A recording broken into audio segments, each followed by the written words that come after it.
What is up, and welcome to a very special Taco Tuesday. That's right.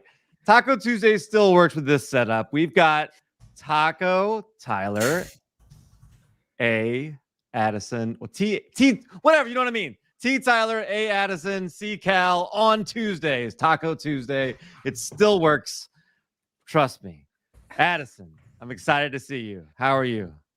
Oh, I'm feeling great. This is I'm so excited to be here, to be now a part of this show for good. Mm-hmm. I wish I could say it's always been a dream of mine, but I don't know. But I'm excited. Now that you're here, I have an announcement to make. Uh-oh. I'm quitting this show forever. No, I'm kidding. Don't worry. Don't worry. Oh, I breaking news. just wanted to scare Addison a little bit. Just a little bit. That would be my luck. Yeah, it would be. I'm taking this off because it covers up my Arian Foster photo. Tyler, also obviously always excited to see you. How are you today? I'm pretty good. All right. Well, it is Taco Tuesday, but this is also Ask DLF. It's a show where you guys ask a bunch of questions, and whatever you want to talk about, we're going to talk about. So lots of things in the news right now, lots of different developing situations. A legend joins another group of legends out there in Tampa. We'll talk about that a little bit. Some injuries, training camp, people showing up, people on pup list, all kind of things. But it is up to you what we talk about. So use the live chat right there. The best place is on YouTube. I'm pretty sure it's the only place people use right now. Facebook also works. If anybody is out there in the remote desert land of Facebook watching this, all three of you, you can use that live chat right there as well. But the best place is on YouTube. It's a great chat. Lots of great people in here. And yeah, we've got a lot of things to discuss. As Henry says, make sure that you smash that like button. It makes Addison happy. And now, if you smash it during the show, you'll see it. He lights up. He's happy. Puts a smile on his face. Exactly. So make sure you do that. Also subscribe to the channel. Addison, any fun videos that you've been working on here recently you want to tell everybody about? Not really. I mean, just the normal everyday kind of content and stuff. I had some JuJu propaganda, which kind of, gave a little bit of a nod to the thumbnail today. But no, just some good fun stuff that I'm sure makes Tyler a little bit mad and makes his patrons come and watch the channel for his opinion on my bad opinion. So it makes it fun. They do. Apparently, I sent a mob after you. I feel like we need to have a JuJu Bet on between you guys. Now that you're both a part of the show here full time, there needs to be something on the line involving JuJu. What do you want to bet?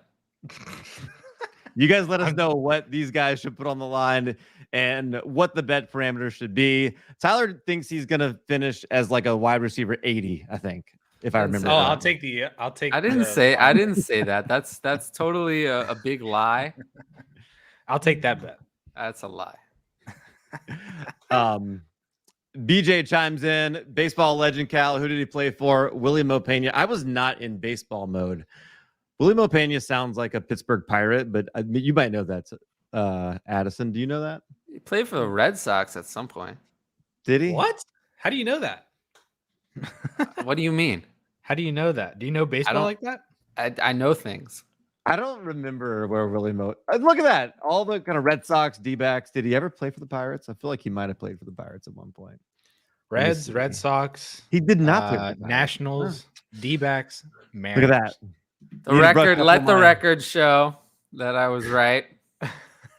Tyler got that one right. Yes. Yeah. Tyler, you win everything. This is not fair. You know, I win everything except the most important things. So go ahead. Tyler Reeves jumps in with our first fantasy football question. So you can ask questions like BJ here if you want to have us guess where random people in sports history played. You can do that. Or random birthdays, as Tyler would like to play. Random birthdays of prospects. That might work too. Sure. Or as Tyler has, fantasy football questions, which is what we are most known for here with these studs like Tyler, who writes a bunch of things and is really smart. Addison, who writes a bunch of things every now and then and makes a lot of videos.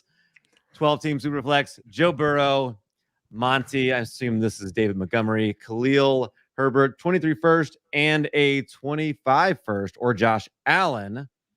Josh Jacobs, and a 23-second. Well, very interesting. I'll take the Burrow side easily.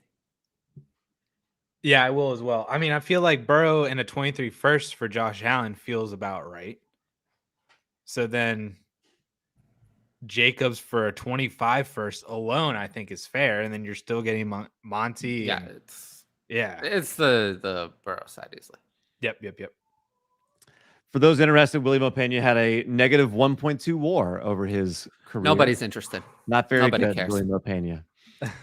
Silence of the Lamb, who is hurt most by the Julio Jones signing? I know Tyler said fade Evans and tight ends in a short video, but I'm thinking it probably hurts Gage the most, especially with Godwin now cleared too. Gage definitely lost. I said it hurts Gage right at the end. I mean, it's 60 seconds. There's only so much I can get in there. I can put the link to the short. Honestly, the short was mostly apparently nobody liked it because nobody watched it, but it was mostly just because I was outside. I was by the water. I just felt like recording. But no, I don't know. It's Gage. I actually redid my rankings just before the show. For redraft, I dropped Gage all the way down to wide receiver 53. I put Julio at wide receiver 59. So not interested. I have Evans now at 14 and Godwin at 22. How far did that drop Evans? I'm curious on why you say it dropped him from 10 to 14. But it's actually more Godwin coming back. Godwin's going to play week 1, by the way. This is the reality. This is now the reality that we live in. The reality that we live in is that Chris Godwin is going to play week 1. That's what's going to happen. So we need to readjust our expectations to meet that reality. And the reality is that a healthy Chris Godwin is a better fantasy player than Mike Evans. That's the reality that people don't want to accept. They don't like that reality because for some reason people like Mike Evans better. But the reality is that when you rely on touchdowns can go away at any time. They're not consistent. We know that Evans' yards and receptions have not really been there over the last 2 years. 13 and 14 touchdowns is nice, but if he just goes back to having 8 or 9 touchdowns like he's had in many years of his career, he'd be a fantasy disaster, even at wide receiver 14. So I don't know. Addison, what do you think? No, I don't disagree with that. I don't think Julio really has any impact on Mike Evans or Chris Godwin. It's more the Chris Godwin news, I think, is the bigger thing for Tampa Bay than Julio. Because I mean, how many games has Julio actually played over the last couple of years? Like he's still Julio Jones, and that's and we still have to give him his props for that because I don't think there's anything wrong with Julio, the player. I just think that he just can't stay on the field enough to really make an impact on this team. But I do agree. I think it does hurt Gage the most because, I don't think it shows a lot of confidence that they would go out and sign a Julio Jones if they thought they were going to be okay with Russell Gage as their wide receiver 2 or 3, or maybe it's more indicative of Chris Godwin's not actually as good, but we know that he's doing really well as well. So it is just kind of interesting. It might just be the whole, just sign Julio Jones because he's Julio Jones and just play with the depth, So yeah, I'm not really all that in on Julio or Gage. It's Godwin and Evans, and that's it. I just feel like if you were looking at the situation right now for Mike Evans versus Mike Evans last year, this is a better situation than he was walking into last season, right? I mean, last season he had Chris Godwin, he had Antonio Brown, he had Rob Gronkowski on the team. This year he's got a whatever version of not 100% Chris Godwin. He's got Julio Jones, who's been a street free agent until right now. I mean, he's still Julio Jones, but he's not quite Antonio Brown coming back. He clearly had more in the tank than I think we would expect to see from Julio Jones. Am I wrong? Well, Antonio Brown only played 7 games. I'm saying play 7 games. Yeah, there was no Russell Gage last year. I mean, no, I understand.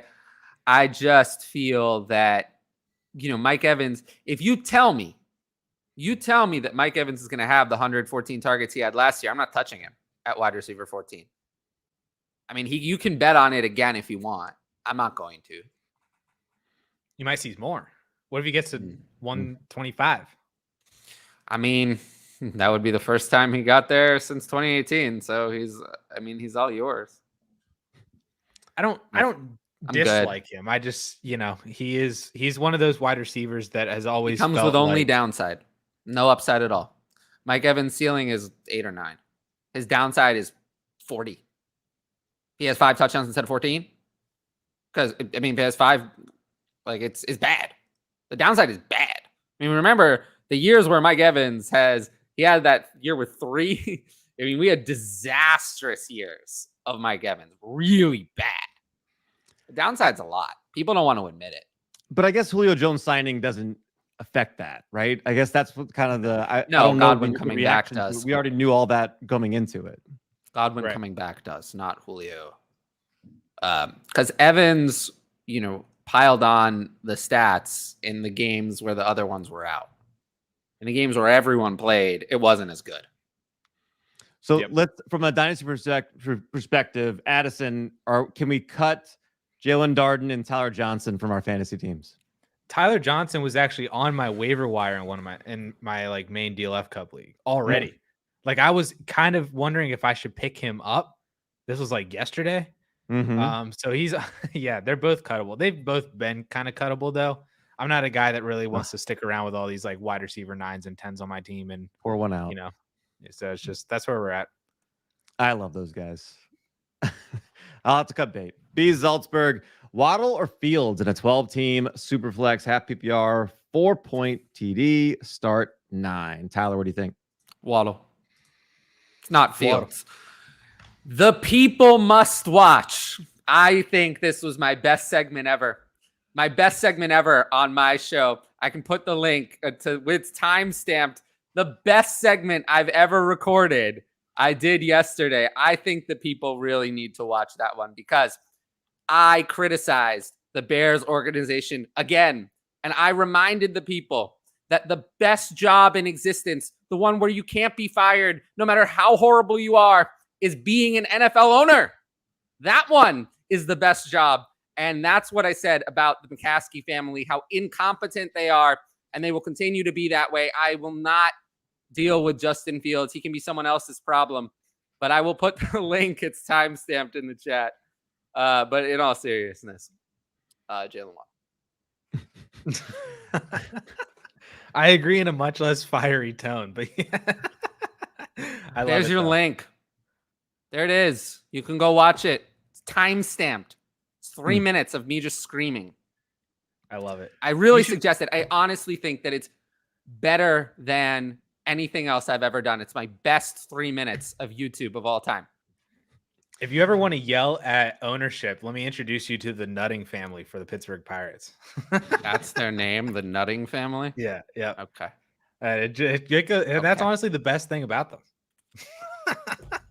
Next.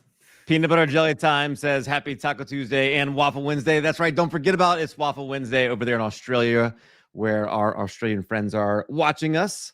Make sure that you are smashing that like button and subscribe, as Peanut Butter Jelly Time says here.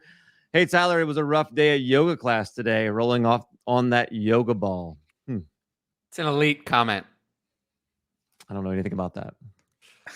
Yes, I understand. Would you like to share with the audience what this is what about? I like to share with the audience? Yes. The audience should know that if you sign up for my Patreon, you'll understand what this means. But until then, I suggest joining more yoga classes. Yes, that's what I would suggest.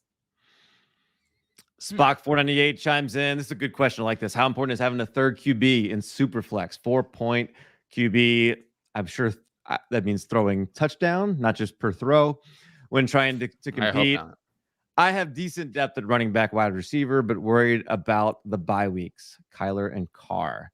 Addison, strategically in a Superflex league, how important is having that third quarterback as a starter? I think it's super important. I don't think it matters if you're trying to compete or not. I guess more, especially if you're trying to compete, because the most ideal situation is that you're playing 2 quarterbacks every single week, assuming those 2 quarterbacks don't suck.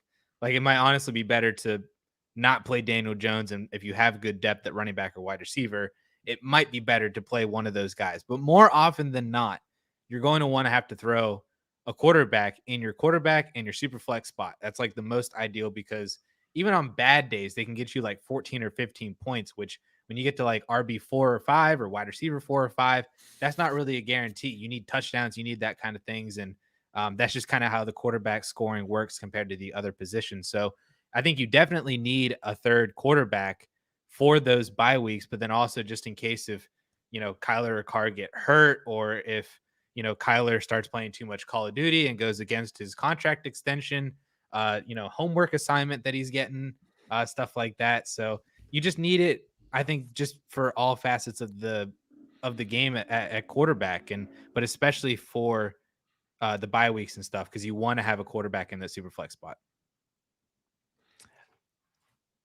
Oh, well, Tyler, go ahead. Sorry. Nothing to add. Yeah, I have a piece of videos coming out later this week on a really good QB3 that I think you should buy that's like super cheap right now. So is it Jimmy Garoppolo? I wonder who it could be. It's not Jimmy Garoppolo. God, no. Oh. Okay. Disappointed. See. Is it Taysom Hill? No, that experiment's over. It was the second best rookie quarterback. The people won't forget that, though. The people remember. Those who watch this show, they remember what Cal said. They remember that he wanted Taysom Hill to start games for the Saints. They remember that. The people have not forgotten. Those that were paying attention will remember that Cal believed that Sean Payton wanted that. Yes. Delusional Payton. That's my nickname for him. Delusional Payton. That's going to be his nickname. Propaganda Payton. 1 PPR, start 9. RBs are Swift, ETN, Hunt, Rojo plus. I'm not sure if that means Rojo plus or if there are other running backs besides Rojo, but I like the idea that even mean? Rojo plus. Should I trade ETN plus Muth? Everett and Jonnu are only other tight ends on the team for an RB tier up. Maybe Najee, or trust ETN as my RB2. I don't. How do I answer If you can this? get Najee I'm fine getting Najee, but I don't. Well, think that would be great, but that's not realistic. I don't think you're getting Najee. Yeah. Now let me just note: we talked about Rojo. We know that today, unsurprising news: Clyde Edwards-Helaire started the camp on the PUP list as usual. Not ready to participate. Why would he be ready? Why would he ever be ready? Because the only place that he needs to participate is the bench. That's where he belongs. He belongs on the bench. We're going to put him there. And I cannot believe that this situation has got me to believe in Ronald Jones. It has happened because Clyde Edwards-Helaire is so useless that I drafted Ronald Jones and Scott Fishbowl. I see that shirt, Addison. I see that shirt. And yeah, this had nothing to do with the question. Take Najee, but I am gaining confidence in Ronald Jones because Clyde Edwards-Helaire sucks. He is the best running back on that team. I should have put him on the thumbnail. To be fair, Jet is actually the best running back on that team, but he's an old man. He's an old man, but Jet at his best is better than either of those two. Jet at his best is better than those two ever were. That was if Jet hadn't had that injury, if he hadn't had that injury in 2018, I think we would have seen the real Jet, but we'll never see it. I agree. Can I retire now? I've been on this show as a permanent co-host for 20 minutes, and that was the best. Now, but you missed the segment too. But you missed the segment 2 weeks ago where Larky and I agreed. We agreed that JuJu Smith-Schuster should retire. What about that one? 2 weeks ago, we talked about how JuJu Smith-Schuster actually would be better off in retirement than he would be in the NFL. So you missed that one. So we have to talk about that a little more. I don't know if you could retire until we debate that a little bit more. All right. There's still work to be done. Still work to be done. That's what I thought. It's going to be a while. Do we have a question though about each? No, we answered this one already. I'm done with this one. Yes, do this. Trust in ETN. ETN, you have 2 DeAndre Swifts on your team. Congratulations. Yeah, sure. No, you don't. Oh, beep. Addison is back. We can say it. It's on the screen. Trogdor, hey guys, wanted to get your take on the Kyler Murray contract info. Any concerns or value change there? Appreciate the show as always. You guys. Oh, look, the sirens are here. Tyler, as the sports management person here. Are you worried about that? Do you think this is common language? What do you think? It's not common language. I mean, I've never been in any contract ever. But no, I'm not concerned about it. No, I'm not concerned about it either. This feels like July 26th type news. At least he's not going to play baseball. Yeah. Dude, there are still people that cling on to the fact that he should have went and played baseball. I think that's so idiotic. Yeah. Well, what are they? He still got time. Yeah. Henry Muto, the legend, says, I am on deck in a redraft league. I'll let you guys make my next pick. I need a QB and a 6-point per TD passing league with 1 per 20 yards passing, 1 per 10 yards passing. Should he go Lance or Aaron Rodgers? Well, it sounds like passing is worth more. Touchdowns are worth more. Yards are worth more. In that format, I'll probably go with Aaron Rodgers. I want to take Lance. Passing's usually 1 for 25. 1 for 20 is a big difference. Changes a lot. Yep. I don't think we're going to enjoy the Packers fantasy season. Well, I've said that many times. I really don't think. I think the only reason people have overestimated how good this team might actually be, and I don't think we're prepared for none of the receivers being fantasy relevant, and Aaron Jones and AJ Dillon being the only pieces that you want on this team. Well, I mean, people don't hear me criticize the Packers because I criticize the Bears so much. It's like they don't even hear it. But I have criticized the Packers on many occasions. Yeah. I don't think the Packers have. Is it possible that the Packers have a worse receiving core than the Bears? They might. Well, they don't have Darnell Mooney. So Darnell Mooney is the best receiver of the two teams. Yeah, by far. Yeah. And Sammy Watkins is hurt. Yes, what a surprise. But, at least the Packers haven't made as many contributions to the U.S. prison system as the Bears have. Oof. Next. Cal, you're the tiebreaker. Lance or Rodgers? Because I would take Lance. I go Lance. Go Lance. Can you believe it? I went Rodgers. Crazy coming from me. Go Lance, Henry. I think this is the year. Swing for the fences. Eric Lyman, panic meter on Hollywood Hammy, scale of 1 to 10. 1. 2.5. I'm not worried yet, but man, hamstring injuries can linger, and man, it just doesn't make me feel good. I'm not worried about it right now. Not right now. Scott McCoy wants to know Alvin Kamara and Alan Lazard for Barkley in a 12-team single QB league. Ugh. Vomit. I'm taking Barkley. I'm taking Barkley. Only one of these guys. Well, I guess of the two running backs, only one of them actually has a chance to gain value next year. Well, I'll take Barkley and then try to turn Barkley around if I can. Why not just take Kamara and take the production this year? He's going to be better. Well, I mean, Barkley's going to have more production. I'm not. Kamara is someone I have extreme concerns about. Well, right, but you're like mostly worried about what? Which part of it? No, I'm worried about Kamara on the field too. Really? Yes. Why? Really? Based on what? Well, I mean, I don't know. I mean, they gave him, the receiving work was down last year. I mean, there was a lot of rushing. I mean, he wasn't as good. The efficiency was way down. I mean, I don't know. He was kind of the only capable person on the field, though. Sure, but I think I don't know. He wasn't the same Alvin Kamara last year. I don't know. Not to even me, close. like Kamara's the best player in this deal, and if you can then flip Lazard for something else, that's what I would do. Alvin Kamara was, really not appealing last year. If they're both Real top life, 10 running backs, Barkley's gaining value, and Kamara's losing it still. Well, I don't have either ranked as a top 10 running back. I'm just saying, if both of them are good production-wise, only one of these guys gains value. I don't want to draft Saquon Barkley. But I don't think you're taking either one of these like expecting value bumps. Like I think this is like a points. You want point scorers in this deal, right? I mean, like, Yeah, but if I take Barkley, I can Probably- trade him for something else. Yeah, but if I take Barkley, I can probably- trade him for something else. Nobody wants Kamara. There's that too. I think Barkley's going to be good. I'm Team Saquon Well, I mean, he hasn't been good in a long time. Why would it change now?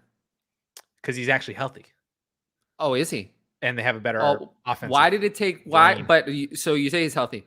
It seems like every time there's an injury, it takes too long. Why did it take so long last year? It took too long, and then he did not recover from the ACL in time, and then it took multiple weeks before he even looked half decent. There were these games everyone told me they were so great. He didn't look great on the ground in those games, and then he came back from the ankle injury, and he was playing. He should have been ready. He wasn't ready. Why did it take so long? And then in 2019, also the same thing. It took way too long to come back from that injury. He came back too quickly, but then even after he came back, it took forever. So I just feel like the old Saquon Barkley doesn't exist. I mean, we haven't seen that player for more than 3 games at a time since early in 2019. I don't want to hear about an excuse. But you'd still rather have that over Alvin Kamara? Well, Alvin Kamara, I mean, a suspension could come down at any time, and he's older. And his last year was older. Last year was not good. I mean, Alvin Kamara, the real life player last year, was not good. I mean, on the ground, not good. Awful. Am I just misremembering? Like, he looked like he was pretty good to me. Let's see. On the ground, he was awful. On the ground, he was awful. He was awful on the ground last year. He was awful because he got all of the work that Alvin Kamara last year had 240 carries in 13 games. That is a big problem. And he did very little on 200. So you would say that on 240 carries, that's a lot of carries. 3.7 yards a carry and 4 touchdowns on 240 carries is good. That's horrible. He finished as the number 4 fantasy running back in fantasy points per game last year. But he was nowhere where did near. Saquon finish? Right. Saquon was much worse, but Alvin Kamara was nowhere near the Alvin Kamara of old. He was the old Alvin Kamara. Old, as in look, I get having not like what he reservations. It's just in this case, I have way more reservations about Barkley. Well, I mean, based on field, the like receiving on work, field. If the receiving work does not come back, Alvin Kamara is highly risky, and they have better receiving weapons now than they did last year, which will help. Which will not help Alvin Kamara get more targets. Barkley played 4 games last year with 80 or more snaps, and he scored 8.9 points, 9.3 points, 21.4, and 29.6 points.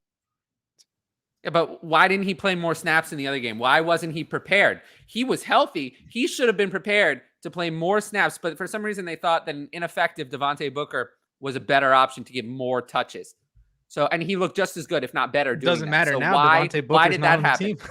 Right, but it's an excuse about the offensive line. Everyone blames the offensive line, but why was you can see I don't want to draft either of these players. I don't want any part of either of these two at all. So you're asking me to choose between 2 players I won't touch. Essentially, that's why we're not. Saquon also noted. He noted a couple. It was a few weeks ago back. I think it was like in June that he said that like he finally like trusts his body. You know, like the injuries just like deflated him so much mentally that he just like wasn't trusting his body trust it all to he do likes. the things that he could do. He can trust But that's it all what I'm he saying though, likes. is that like he actually kind of feels like mentally that he can return to being Saquon Barkley where he didn't have that before. And when I'm seeing that he's still putting up 20+ point fantasy games when he's playing the snaps with no Devontae Booker, the only people on this backfield behind Saquon are Matt Breida and 2 other guys I've never even heard of. Like this is Saquon Barkley in a Brian Dabble offense. It's gonna be bad. So I can tell you that it's I'm not going to work out. Just because it looks like there's a lot of opportunity. It looked like there were a lot of opportunity for a lot of players last year, and it didn't work out for like your Mike Davis, your Myles Gaskin. Of course, he's better than those players, but like just the opportunities there, you have to still play well. He didn't do that last year. Matt Breida and Devontae Booker are not wildly different. Devontae Booker does not currently have a job. He's so good. He doesn't have a job now. So, the same thing could happen this year if Barkley's as ineffective as he was last year. We'll see. Moving on, Gavin Grant says, is Logan Thomas droppable at this point? I mean, no, but I'm going to say no. Not yet. I mean, definitely not, right? There's nobody there that's gonna. When he was healthy, he had the most snaps of any tight end in the league. Well, he's not healthy. That's Yeah, the that's problem. He's not the healthy, and problem he's is not he's going to not be healthy. ready for week 1. So, And he's like 32, isn't he? yeah, so there are some issues. But you don't think he's? I mean, in other words, he's going to get healthy at some point this year. I guess I'm saying, like, and when That's not he a is, like, guarantee. he'll be on the field a lot. Well, we'll see we'll see if that happens. Yeah, The I injury was wouldn't pretty drop bad. him. He doesn't assuming he seem- won't. Is what I'm saying. He doesn't seem healthy to me. He's Don't nowhere drop him. near coming back. Like, he's not even preparing. He's on like a Jameson Williams timeline, it seems like. So He's drop nowhere him. near come. No. Okay, yeah, we all agree. So no, don't drop him, Gavin. Yeah. No, don't. Silence of the Lamb. Baltimore backfield thoughts or update. JK and Gus on pup. So who's the guy to have if that is how the regular season starts? Batty, Davis, Corey Clement. I'm going Davis. I think this is the Mike Davis year. There's no Mike Davis here. There's no Mike Davis here. It's nobody. It's nobody like it was last year when it was nobody. But I think that Gus and Dobbins will be ready to play at some point. Right. They might just both be super ineffectual. Yeah. But I think they're going to be on the field. If neither one of them play, of those three, I'd rather have Tyler Beatty. I think he's just got the in most case. juice. Yeah. Yeah. It's just the upside is with him. I know what Mike Davis is. I know what Corey Clement is. I don't know for sure what Tyler Beatty is at the NFL level. So I'll take the home run swing with him. Well, but okay, so yes, that makes sense, and that makes sense. But let me just spin it this way: if they don't have JK and they don't have Gus, last year did we see them go with the unknown upside play and give them snaps and touches, or the reliable veteran that they knew what he was going to do when they handed him the ball? drafted Tyler Beatty? That's not the same thing. Fourth they round, scouted right? and Well, they had Tyson Williams for a full year. Yeah, but beforehand. Tyson Williams was UDFA. But we know what Tyson Williams is.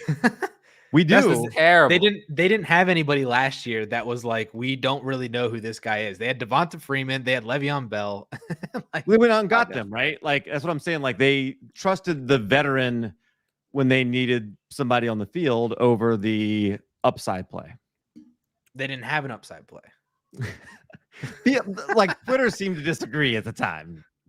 He was the most. I think he was the most electric back on the field, is what I kept sure he seeing on my was. Twitter timeline I'm sure he was. while I was telling everybody to sell. I know. I remember you so much saying how much you hated Tyson Williams. Nicholas, I'm at the 107 in a Superflex startup. Would you trade the 206 and the 306 for the 105? No. Try to get Lamar and Murray. No. I'm not going to do that. No. It's too much. I'd go the other way. Yeah, so would I. Yeah. Yeah. I would trade the 107 for the 206 and 306. Oh, that would be nice. Yeah. Go the opposite way. What pick with the second? What startup pick? Replace the third with what? Wait, let me ask you this. What about the 206 and 306 for 105 and a 23 first? Well, that would be great, but that's not going to happen. Then you do that, right? Yeah, but that's not going to happen. Yeah, it's not going to happen. But this also shouldn't happen either. Yeah, it won't. But yeah, it is what it is. Is it a 2 and a 4 or a 2 and a 5? You'll never see me do it, so it doesn't matter. 2 and a 6, I might do it, but nobody's going to accept that. I mean, this is the scenario in which you'd want to do it to get these into that tier of quarterbacks, I guess. But it's not the 206 and 306 is too much to me. Not my style. I like to trade down and then so I can have more leverage to trade later. Yeah, don't do it. Alxab, 12 teams, Superflex start 8. I was offered Lawrence, Higgins, Marquise Brown for Hurts, Carr, Terry. My other QB is Justin Herbert. Congratulations. My other wide receivers are Godwin, Deontay, Devonta, Judy. Would you accept this deal? Nope. You're losing a quarterback. Yeah, I mean, you are losing a quarterback, but I'll take the Lawrence side anyway. I mean, it's worth a lot more. Nah. I'll take that side anyway. I just don't care. I don't like losing a quarterback, and I don't like losing two quarterbacks for a worse quarterback in Trevor Lawrence. So I'll do it anyway. I'd rather have Lawrence than Hurts. No, I there's no way I'd do this deal. I keep Hurts and Carr and Terry. I would do this deal without a second thought. I don't find this deal Wow. to be close. No, it's not close to me. I mean, I'd rather have I'd rather have Lawrence over Hurts. I'd rather have Higgins over Carr, and I'd rather have Hollywood over Terry. So this is not even what I think about. I just take it. Deal with the quarterbacks later. I don't know what the goal is. Like, is the goal for wide receiver depth? I mean, start 8 can't mean that he has a lot of starting wide receiver spots, right? I mean, the goal is always value. The value is on the other side, so I'm going to do it. I disagree. Me too. Disagree then. Jaden Sharp, 12 teams Superflex tiered PPR, just finished startup in a productive struggle, but ended up taking some running backs because of value. What do you think of Aaron Jones at 711 and Dobbins at 602? Man. Aaron Jones at 711, Tyler. What do you think? No, thank you. Are those values? No, thank you. Neither is really a value. They're both above my rankings on both players, so neither's a value for me. Pass on both. I guess Jones is a value. Dobbins really isn't. Not really. I don't want Jones there. I don't want Jones at all. He's all yours. Yeah, 711 is what? That's how many picks is that? His ADP 83. is Oh, I'm sure it's a value according to ADP, but ADP wise is a value. But I don't care. But yeah. It's an interesting strategy because you go productive struggle, but then you draft Aaron Jones. Yeah, well, it wouldn't be my strategy. Like, who else was around Aaron Jones that would more fit the value? Unless you think that you could flip Jones in season, but I don't think you're getting a first for him. Maybe. No, you never will. So just I would have done something differently. Yeah. So right now, Jaden, goes try to sell Aaron Jones. See what you can get. I would do that, yeah. Let's see. Jaden chimes back in. Would you recommend not doing this regardless of value in a productive struggle? They weren't values. Cover that. They weren't values. Nate asked DK Metcalf, Damian Harris, and a 2022 501 or Nick Chubb 2022 207, 2023 third. Give me DK easy. DK.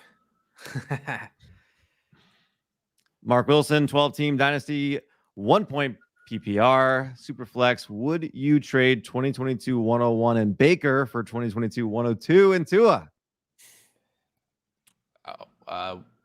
102. Addison, you love Tua. Yeah, 102 and Tua. Yeah, I would do it. I was like, man, the drop off from Breece Hall to something, but I'd much rather have Tua than Baker, and I'll take that hit. Yeah, I'll take that side as well.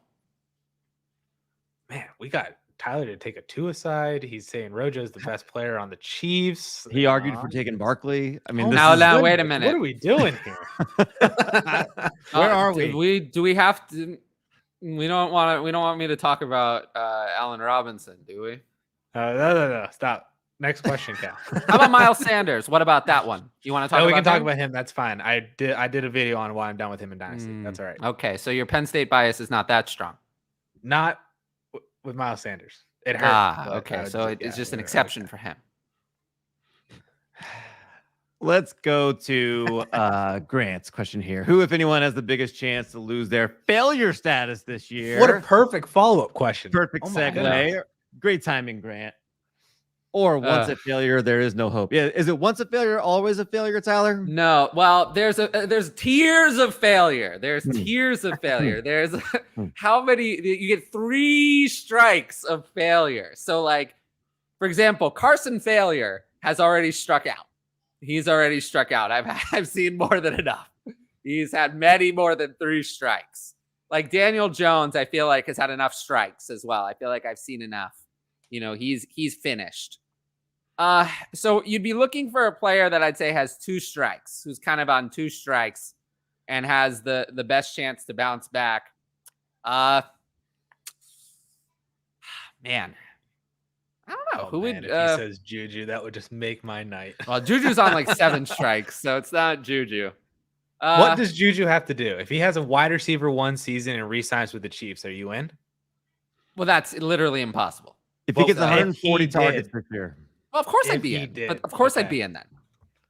But that's not how. That's not how. We don't live in that universe. The next scoop. We live in a universe of reality. I don't know what universe Addison lives in. It could be a slightly different one. The upside. But I don't want to live in that one. But I don't know. Most likely to lose their failure status, Cortland Sutton. I'd say that's the one where I'm the most likely to be wrong. Someone who I've called a failure a lot.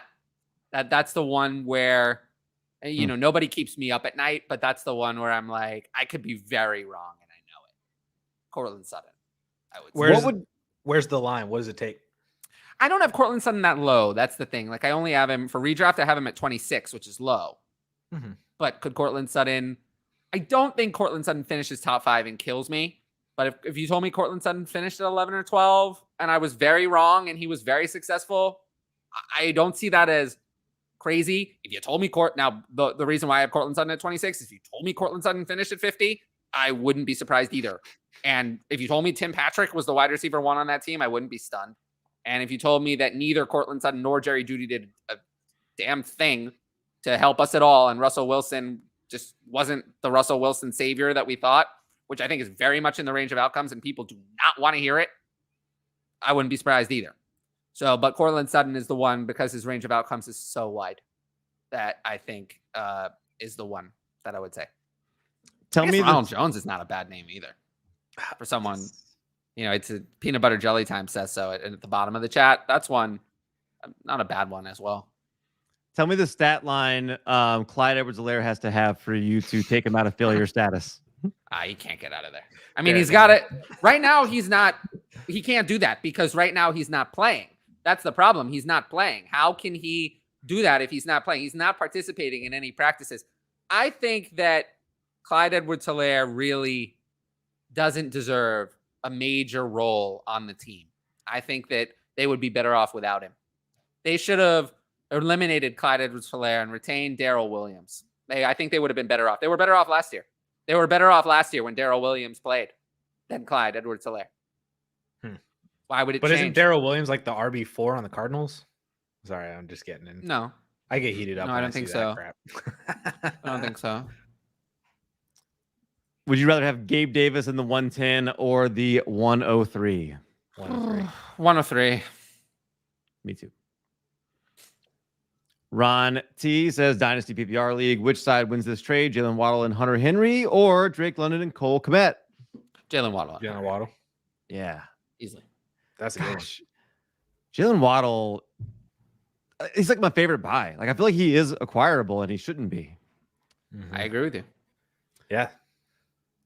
Henry Muto, I was in Pros vs. Joe's Sunday, and I took Godwin in the 6th, and then Elijah Moore in the 7th over Gage, and the announcers bashed me for passing Gage, and I got the last laugh. That's why you're the legend, Henry. That's why. Yeah. They laughed at you for taking Elijah Moore over Russell Gage? Addison, Addison, this is what I've learned in my time in this industry, what I've learned. And this is a big lesson. The people should hear it. They need to hear it. Anybody can create a show. Anybody can have a show. There's no barrier to entry to creating a show. None at all. Nobody interviewed me to say, oh, what do you know about football? Nobody did anything like that. I'm here, but it's mostly because of the past body of work. People follow me, etc. That kind of stuff. Anybody can create a show. Anybody can say anything they want. So you just have to be very careful, especially in this space where the barrier to entry is 0. Anyone can have a mic. It's like, anyone can say anything. So just be careful who you listen to. Next. Yeah. No, it's true. People don't like to hear that, but that's the reality. That when a barrier to entry, this is a sports management background. That's how business works. When the barrier to entry is low, sometimes the quality of content in the space can, vary wildly if anyone can do it. Amen. FF Lefty says, yo, what's up, party people? Happy to see y'all. We're happy to see you in here. FF Lefty. Henry always gets the last laugh. That's right. Let's see. Henry says he's a Joe, but there's no way. He is more pro than I'm sure most people in there that are pros. That is a big lie, Henry. Come on. You've played thousands of leagues. Let's recognize that. Thousands. I've maybe played 100. Trogor and I'm wants to really know good at this. If Will Fuller is playing this year. He wants us to start a campaign and get him to Green Bay. No, Green Bay's not going to do that. They don't want to do that. But yeah, he should go to Green Bay. But I don't know if he's playing this year. I was kind of surprised Julio Jones signed today, to be honest. I feel like he's waiting for the suspension news, right? And he's Probably might go to Cleveland. Maybe. That's my guess. Maybe. That's a lot of speculation, though. I mean, Cleveland said they were not interested. But okay, here's the thing. Green Bay does not add skill position players. No, I don't think Green Bay is more of a dream. I mean, if we want to talk realistic, Baltimore needs someone. You know, if you want to talk really fun for him to go back to Miami. They would be fast. But that's not gonna. If he would be the 3 there, holy crap. I mean, yeah. It's not going to happen. Spock 498. He should sign with the Rams. I've thought of it. That's what he should do. He should sign with the Rams. Could you imagine? That would be Deontay. Could you imagine? Johnson or Mac Jones in his 12 teams to reflect standard scoring 4-point per QB throw. I have Deontay Johnson ranked higher. Wait, standard as in like actual standard? Oh, standards and not PPR. Then I'll take Mac Jones. Then the receiver like Deontay I don't want. So I'll take Mac Jones then. I agree with that. But if it's PPR, are you taking Deontay? Deontay, yeah. I think that's where I am too. Yeah. Mac Jones to me is just ceiling so low. There's going to be like 20 Mac Jones over the next like 3 years. I agree with that. You can find Mac Jones anywhere. I mean, they did add a stud wide receiver like you wanted the Bears to do. Who? From Miami. No, they got rid of N'Keal Harry. And who went to the Bears? They got rid of N'Keal Harry. People always ask me, and I think Addison, this would be a good video for Addison to do. Addison, you're getting a homework assignment. You're the new Kyler Murray. Can you please do a video on how N'Keal Harry was actually a good prospect and busts happen? Like N'Keal Harry was one of the best wide receivers, was actually a good prospect. Wait, who's telling you that N'Keal Harry was not a great prospect? Oh, I hear it all the time. You should have seen it coming. He was a terrible prospect. This, and this. It was so obvious. It's like I hear this on Twitter all the time. It's like the most obvious thing ever. Like N'Keal Harry was an obvious bust, and I'm like, you just have no idea. Harry was one of the best. The top of I know almost every wide receiver prospect. I know, but that's not what people say now because it's the same. You know, you want to know something funny? You go on Twitter. Any Twitter analyst will tell you that they took Jonathan Taylor over Clyde Edwards-Helaire, but somehow the ADP doesn't reflect that. So it's either a bunch of liars or only the people who got it right remember or seem to remember it, and everyone who got it wrong seems to conveniently forget.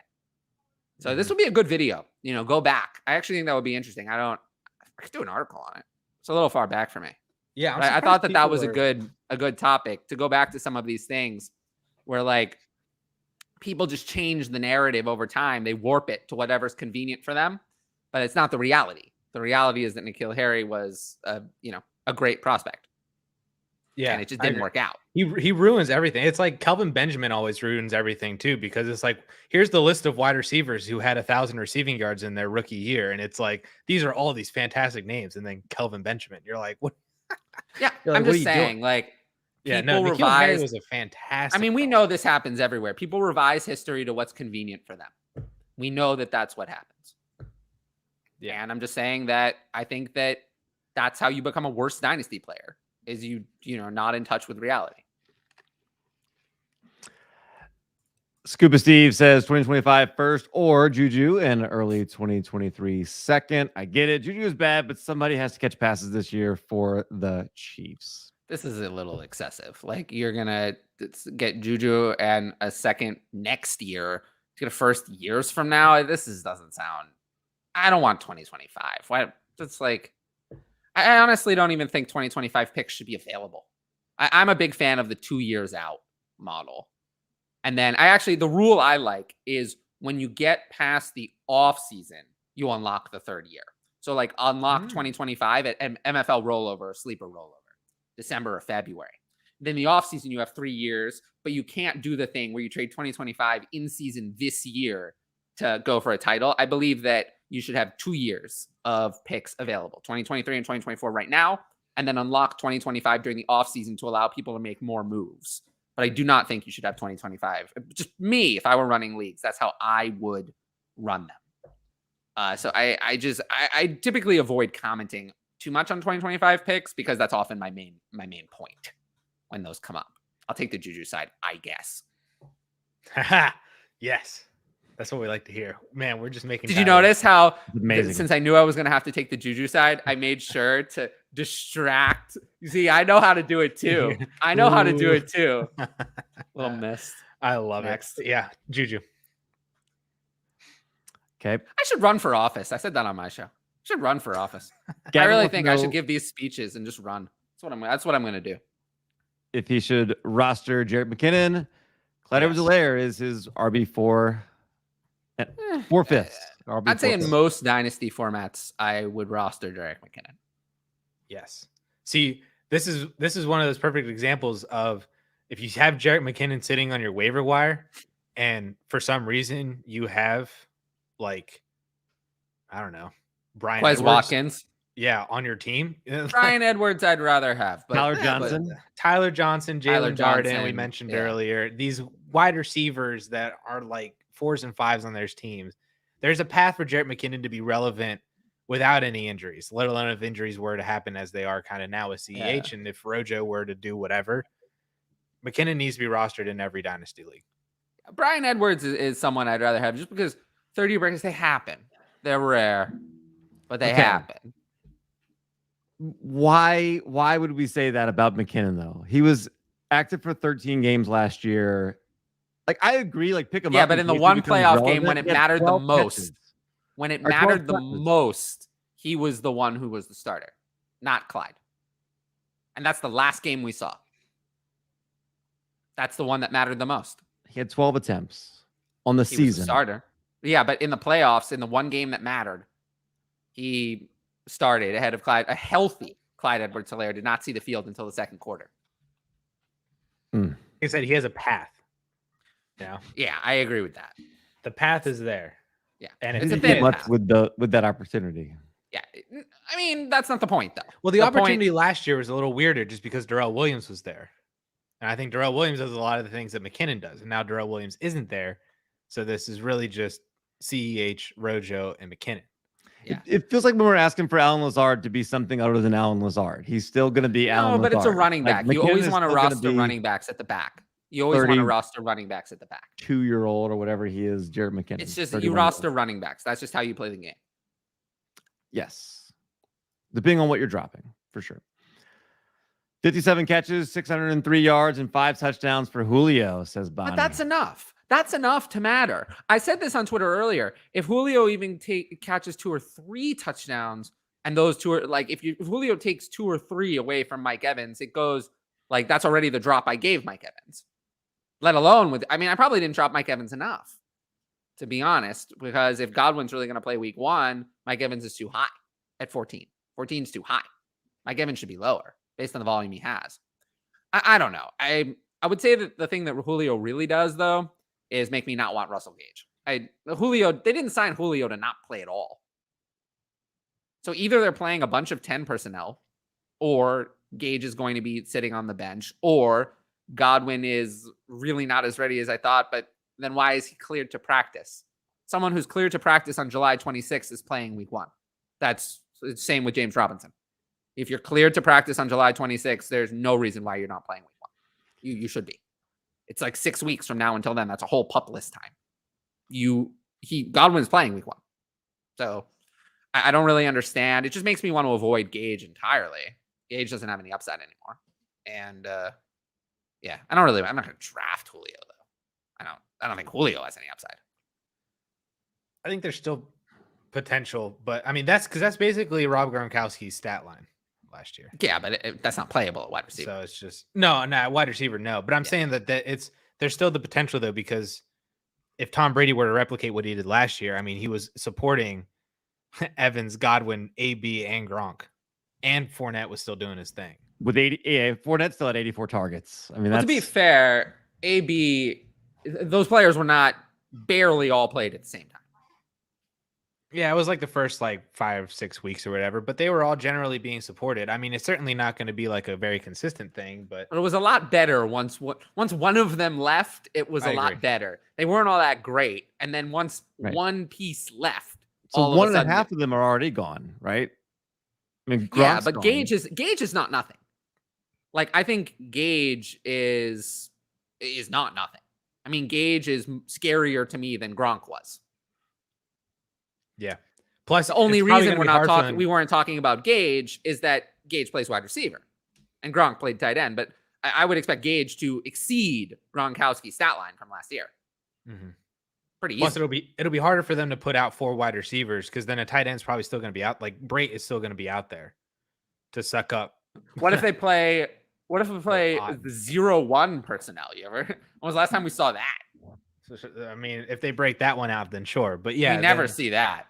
that is kind of the hole in the Julio. It could be Gronk, and they could still support 3 wide receivers. Is the I mean, fact that they Russell would all need. Gage had more production than Rob Gronkowski. Russell Gage was a wide receiver 1 over the last half of the year. So yeah. Like, but I just think that Julio Jones just kind of, if Russell Gage is only going to play like 50% of the snaps, 60% of the snaps, now I'm not interested in Russell Gage anymore. Yep.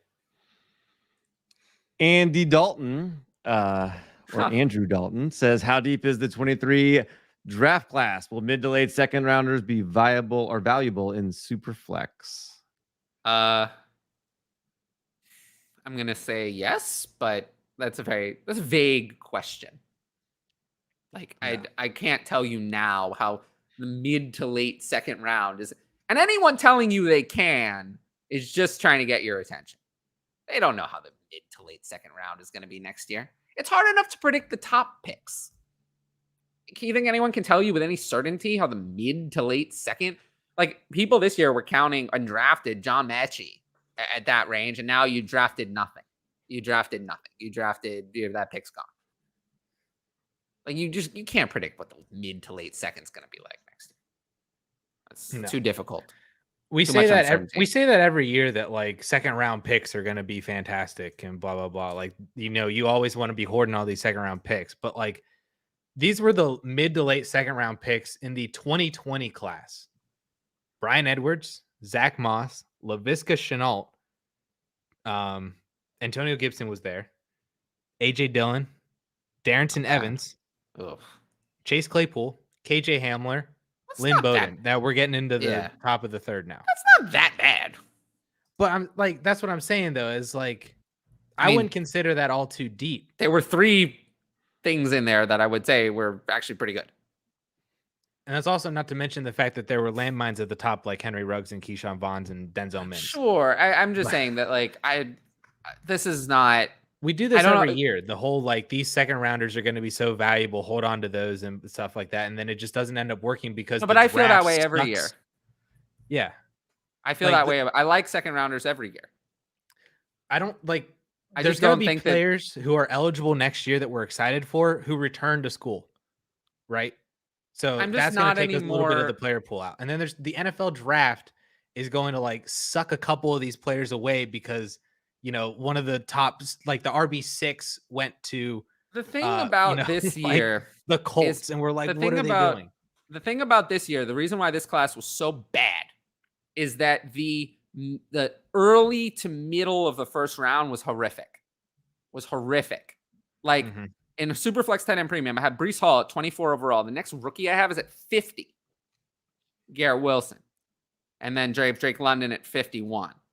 Next year, I will bet you that there will be at least 7 players in the top 50. Sure. 7.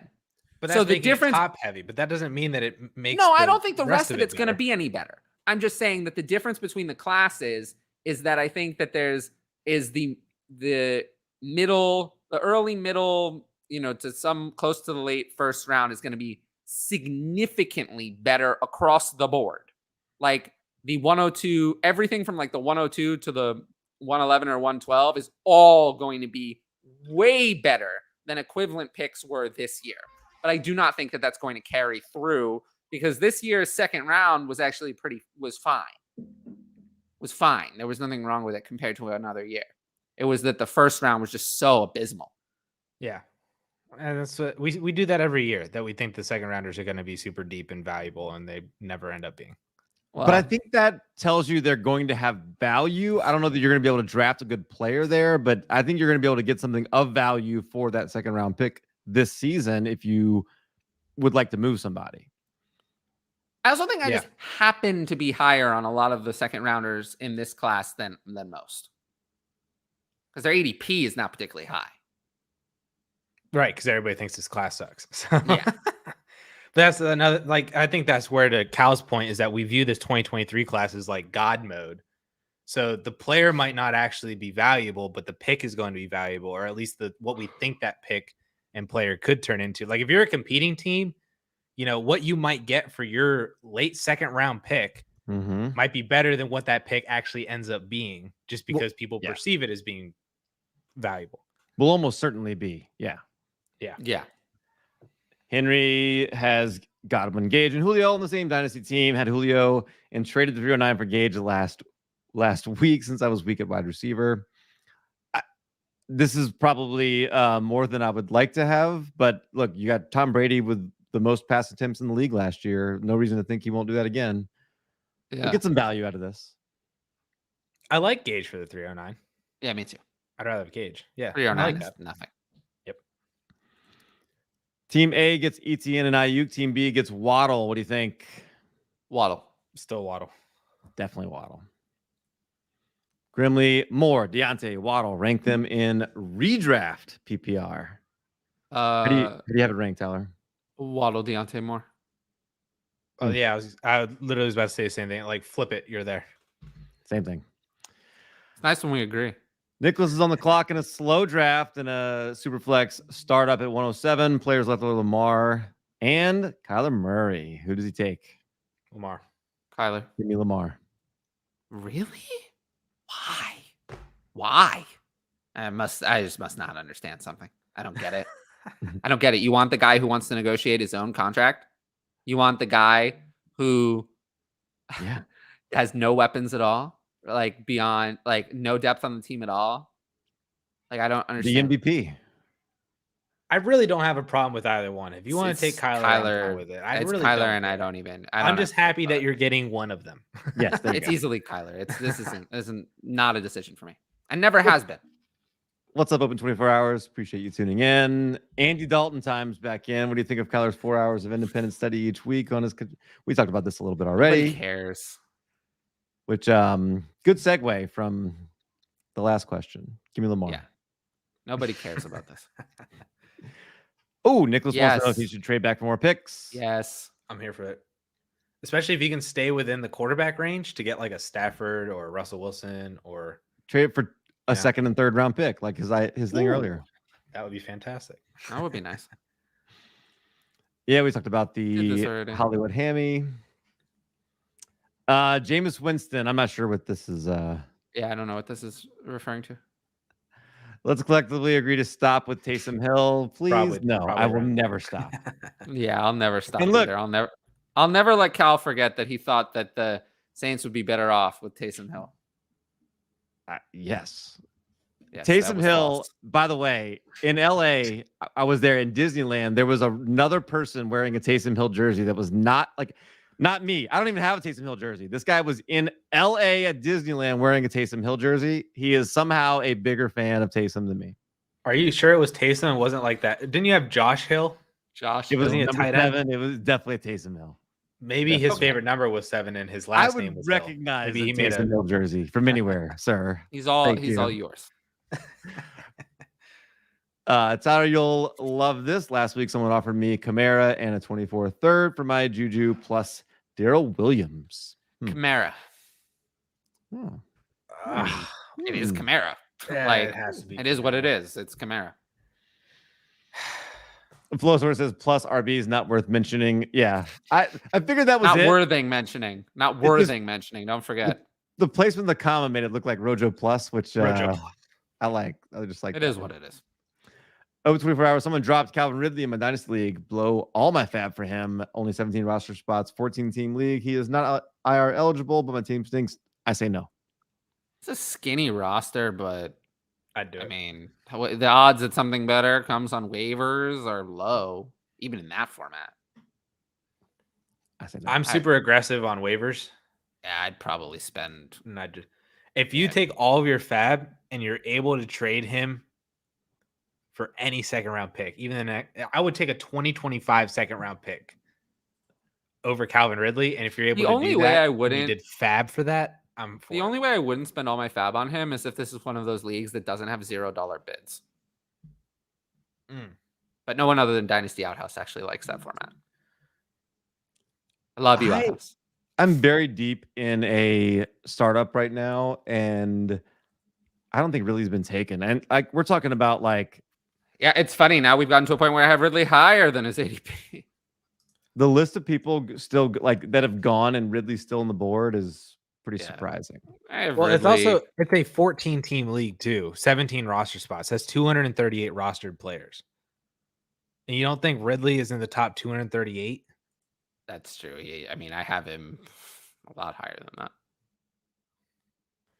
that. My fab's gone. Mine's probably gone too. Nicole Hardman is rostered, and Calvin Ridley has not been drafted yet. That's insane. That's stupid.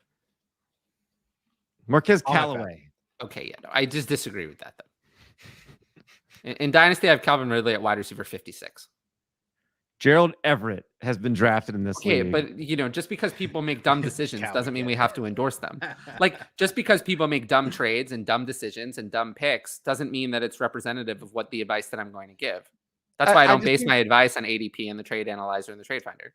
I just think the idea that somehow Ridley is going to be worth something in the future when he theoretically comes back and hasn't played in almost 2 years is just. Well, I don't see why that's so unrealistic. And I got to hold him on a roster spot for a whole year when I've only got 17. It is what it is, though. Like I don't know what to tell you. Well, right, but what I would say is no, I would not take him. So that's how much are you throwing on him? Half? 75? Nothing. Oh, okay. Okay. Next question. So clearly, we're just very. I don't want to put myself at a disadvantage. We're going to agree to disagree in this That's season. Fine. We'll agree to disagree.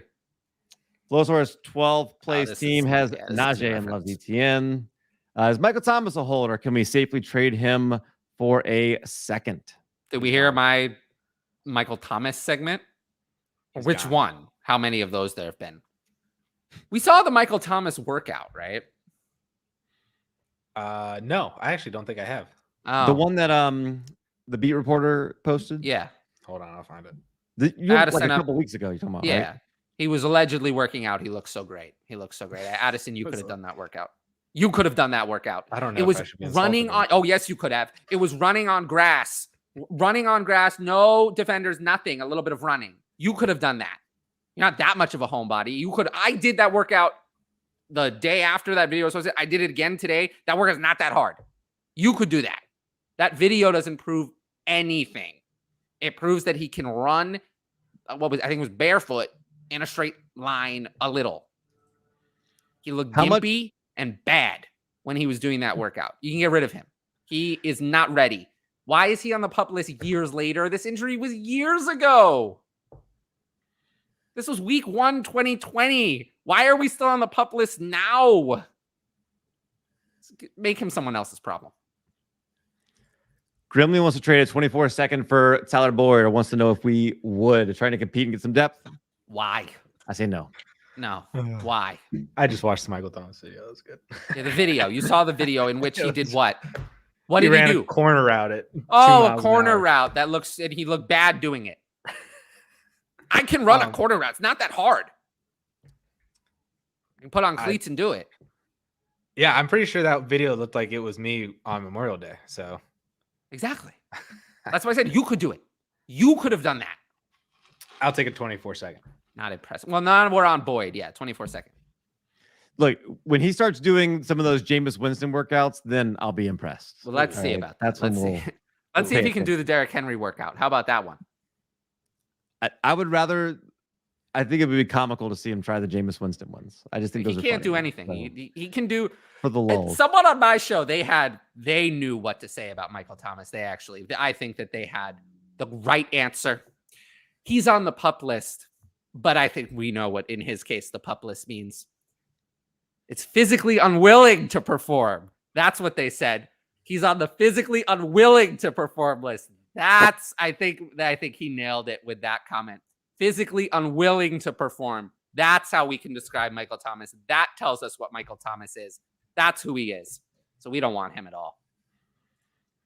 Hutch in the house. He's Sorry. late to the party, but it's okay. We forgive you, It's Hutch. okay. What's up, Hutch?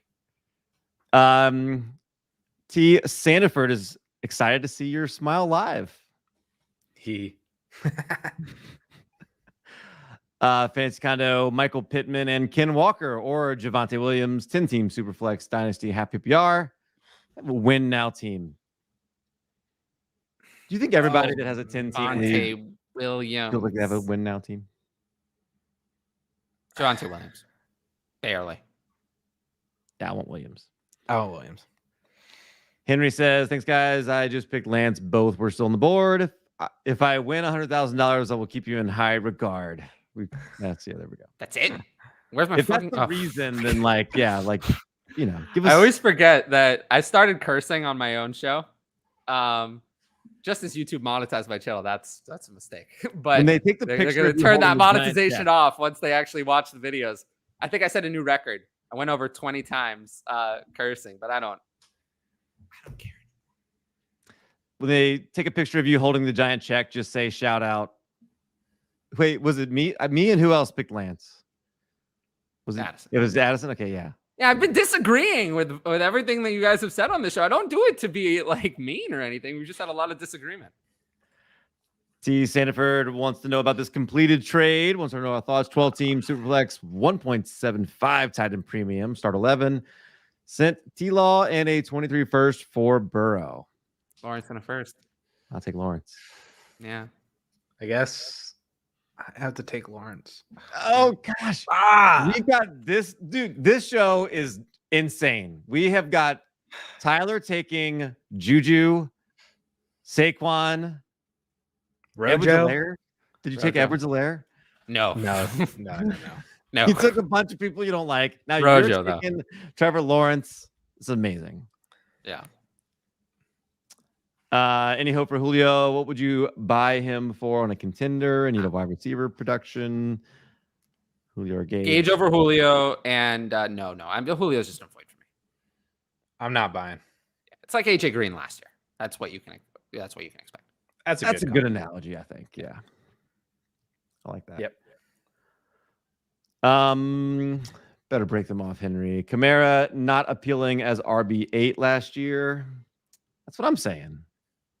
He was RB4 in terms of points per game too. So he was appealing. Not appealing means What? that real life Kamara was not as good as he was in the past. Kamara was Real RB4. life Kamara was a volume based plotter. Like he was bad. But we play fantasy though. We're not I playing real understand life that. football. But I understand that. But when oftentimes the real life decline comes first, and okay, then the fantasy again, decline follows. Why do you think I have This is a Ezekiel Elliott comparison at running to back? get 20? him and Lazard or Barkley, who was there a worse looking plotter in the league last year? No, but I want the people to hear how I feel about Alvin Kamara. Like my favorite Saquon Barkley runs last year was when he was wearing the Booker jersey. Those I the only agree. ones Those were that also looked my good. favorite. Those he looked good in those ones. Hollywood or Zeke in a 12-team single QB as Addison picks himself up off the floor eventually. Deceased. I mean, you're kidding, right? This is I definitely mean, Hollywood. Hollywood. No- Yeah, not Zeke. Yeah. Not Zeke is washed up. Henry got Kamara 305. No, thank you. That's in redraft, I think. So I'll take that. Absolutely. Okay, in redraft, 305 is fine. If he doesn't get suspended, it's fine. Is Okonkwo worth a tight end That's stash? the spelling on that is not quite right, but he's not worth a stash. Who is that? Yeah, I don't. I'm so glad I'm not the only one that has Chico no idea ZM who this is. Chico ZM Okonkwo. Actually, the spelling on the last name's right. Oh, funnily enough. But Hmm. he didn't even try on the first name. Chico ZM Okonkwo. Who Okonkwo. is that? A tight end for Titans. I don't do tight end stashes. I don't. I'll do him. You're but talking about. he's Calvin's not high on talking my about list. A waste of a If roster you want spot a tight with end Calvin Ridley. stash, if you want a tight end stash, go for Daniel Bellinger or Cole Turner or Jake Ferguson. Those are ones that actually have a chance of succeeding. I don't do any of that crap. All right. Well, you know Darren Waller for you then. You wouldn't have you wouldn't have had Darren Waller if you didn't play the game. Let's see. And you wouldn't have had Robert Tonyan if you didn't. And you'd be very upset about that. You're right. Oh, so now you're going to change your mind. Now you're going to do tight end stashes, right? And we're going to discuss between Kendall Blanton and Bryson Hopkins. We're going to have a big debate. Jawan Johnson instead. No. I traded him. I was so happy. I traded him away. Go. I traded him away last year. Jawan Johnson. Phil, 1 QB, start 9. Just traded away JT for 323 first. I have Mahomes. Is this I'm assuming this is James Cook? Yeah, none of the rest of it matters. It's not good enough. And a 1 QB, that's not good enough. I'm good with this. Oh man. Fine. I mean, you could have done better. First. You could have done better. I think the value's there. I just don't know if I pull that trigger. I don't like paying. I don't like sending away my studs for only first because then you have to hit on them. I was asked earlier in a 1 QB, JT for Javonte in a first. I think that's better. Oh, I'd much rather do that. I think that's better. You go to a slightly younger running back and get an extra first. I think I'd rather do that in a 1 QB. Try something like that over just picks. I would have done like Mixon in a first. No, that would have been better for me. No, I'd rather have 2 firsts over Mixon. Mixon's aging. I wouldn't prefer that. But yeah, Javonte in a first was a question I was asked today. So, and I prefer Javonte in a first over this offer. That will be my suggestion. Jefferson, he has a really good team, though. No, I don't. And that's why I don't understand. Mahomes. Why would you trade JT away for just picks then? But Andy's got 423 first. I mean, you could do a lot with that. You could do some maneuvering if you wanted to. I don't know. I wouldn't have traded. This team is relatively a contender, though. Like I'm just not understanding why you would in there. It would look a lot better. Almost any 1 QB team with JT is a contender. Right, exactly. That's what I mean. Like, I don't really know why you do this now. Yeah, like, it has Jefferson too. I wouldn't have. Again, that's why I said no. Yeah, there's that too. But yeah, his team looks pretty good and young, so it seems like he knows what he's doing. So keep doing you. Thoughts? Excuse me. Thoughts on this completed trade? We just did this. Okay, yeah. Looking good for the future, Phil. Yeah, I agree. Want to see from Saquon before I believe. And if I have him and somebody already believes and pays up, bye-bye. I don't think you get any arguments here. Yeah, I'll trade him if the value's right. FF Lefty is in the cult of Tyler. So this is not a surprising opinion. BJ Lee made a trade today. How did he do? 1 QB, 12 team, start 9 trade away. JuJu, Nico, the forgotten wide receiver. Nobody ever talks about Nico. And 23 third for a 23 first. 23 It was weird trading for picks. 23 first easily. 23 first. Yeah, definitely. Let's see. Ed likes that. Yeah, very nice. FF Lefty likes it too. Oh God. No, I'm sorry. Those are the trades I just wish. Are you really sorry, Addison? Yeah, I'm gonna You're blow not right sorry. You're not sorry. Sorry. Look at the viewer count.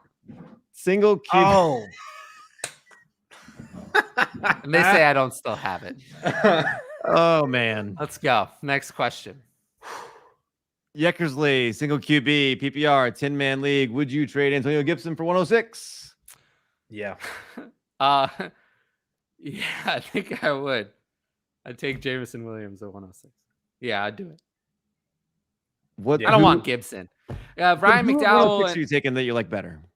Jameson Williams. I just said so. But on the DLF podcast, they talked about it, which I listened to today. And I would say everyone should go to your podcast app and whatever you want and go and search the DLF podcast, the family of podcasts. But this was on the main show. They were talking about cash, stash, or trash players today. And they, I believe, most of them put Antonio Gibson in the trash category. Trash meaning that he's going to lose value over the next year. And I completely agree. He's in a committee and, they don't want to give him the workhorse role. So yeah, I would just take the 106. Take the more insulated asset over the garbage can. Spoiler alert. That segment may or may not be a video tomorrow. Yeah, I've noticed that is part of the YouTube channel is that people do. You've started pulling those. I don't watch them because I listen to the podcast. We could do both. Yeah, you could, but it's the same info. I spice it up a little bit. You do. I guess I now I have to listen or watch, I suppose. Nicholas says a dude in his league traded at 2 and 3 to move up and get Jamar and Jefferson. Jamar Jefferson? He means Chase. He got Jamar and Jamar Chase and Justin Jefferson. Jamar and Jefferson. Yeah, I'll not do that. So Chase and Jefferson. Yeah, I'm not. It's tempting, but I'm not going to do that though. Yeah, me too. Can you imagine seeing your team having Jamar Chase and Justin Jefferson though? Like, yeah, just the power that you would wield. It would look great. I would never trade them ever. I'd just be like, bam. Yeah. Stickman 87, 10 team Superflex 6-point passing TD wants to know if you should trade Tua and a 24 first for Russell Wilson. I say no. No, I won't do that. I would take Russ. Nah, not in a 10 team Superflex. I'm not going to pick up a quarterback like that. Chase got offered Najee and Waddle for Jonathan Taylor and Adam Thielen in my keeper league. What do you think? Najee and Waddle. Yes. Easily. Yeah, it's not close. Easy money. Edwin Shepard, 10 team Superflex, start 9, full PPR. Get Josh Allen, Swift, and Elijah Moore. Give Burrow, AJ Brown, Rashad White, Mac Jones, and a 23 first. That's a lot. Still have 6 first. Wow. And 6 seconds. Edwin. Nice job. Yeah, I'll take that. The Burrow side. There's just so much here. I think give me Josh Allen. You got to get on that speedy program. I think give me Josh Allen. I get DeAndre Swift. I get Elijah Moore. Burrow side. I still can't comprehend what this trade is. It's just so much. That's okay. We'll move on to the next one. Wesley McLovin, Saquon in a late 23 second, plus Julio Jones or Garrett Wilson in an early mid 23 first. Oh, come on. Garrett Wilson, that's right. Yeah. This is like, I feel like the picks are in the wrong spots. And the picks are in the wrong it spot. still wouldn't be. Yep. Yeah. Next. Okay, 10 team Superflex, start 9, half PPR, full tight end premium, 6-point passing TD. We just did this. Yeah. Okay. Ask the questions once. Or is there someone better to target at that price? So Tua and a 24 first. No. Could you get Trey Lance? No. Because I'd do that. I'd do that, but you can't. You can't. Hey. Why did you block him? He's my best friend. Oh, it was fun. I mean, Lance has a lower ADP than Russell Wilson. You might could do it. That's ridiculous. That's only because people thought that Jimmy Garoppolo was going to start this year. They were delusional. Yes, they were. Gavin Ferguson, 12 teams Superflex, half PPR, start 10. Would you trade your only 23 first for Deontay Johnson? Nope. No. Not in a half PPR. Not ever. Gavin Ferguson, big fan of the content and your nails, Tyler. Thank you. Dynasty Outhouse and I got them done together.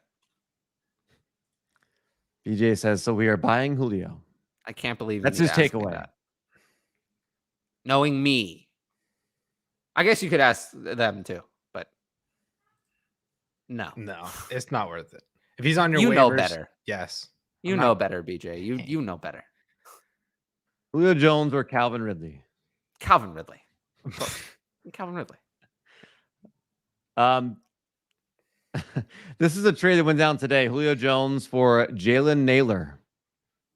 Julio Jones over Jalen. I don't know Naylor, who that is. Yeah, he is a wide receiver for the Vikings. I'd rather have Julio than Shadobi Aquanuio. Chigo Zem. Chigo Zem. Or Chigo. I don't know how to pronounce that. This is a trade that went down today also. 23 third or Julio Jones. Third, easily. I wouldn't even pay a fourth for Julio. I wouldn't pay anything. This is from 2 days ago, but still feels like we should bring it up. The 110 and Julio Jones for Clyde Edwards-Helaire. 110. You get Jahan Dotson there. Money. You win. Rojo has the best chance to come back from failure by overtaking failure, but he's like a bigger failure. Oh, It's a battle of failure. I love it. See. Cat Zero. I've acquired Justin Fields in 2 different 12-team Superflex leagues this year. How do we feel about him? Are we in for the ride, or should we look at flipping him? Tyler, I think we know where you stand. I mean, have we watched the show? I mean, I posted the segment about what I said about the Bears ownership group, what I said about their incompetent everything, and how Justin Fields is being set up to fail and intentionally sabotaged by this organization. I can say that he's been intentionally sabotaged. That's how I feel. So, no, we're not in for the ride. You can I'd love be to in know for the what you ride. paid. I like to know what he paid. Me too. Because if it was like 108, I'd be like, cool. You know?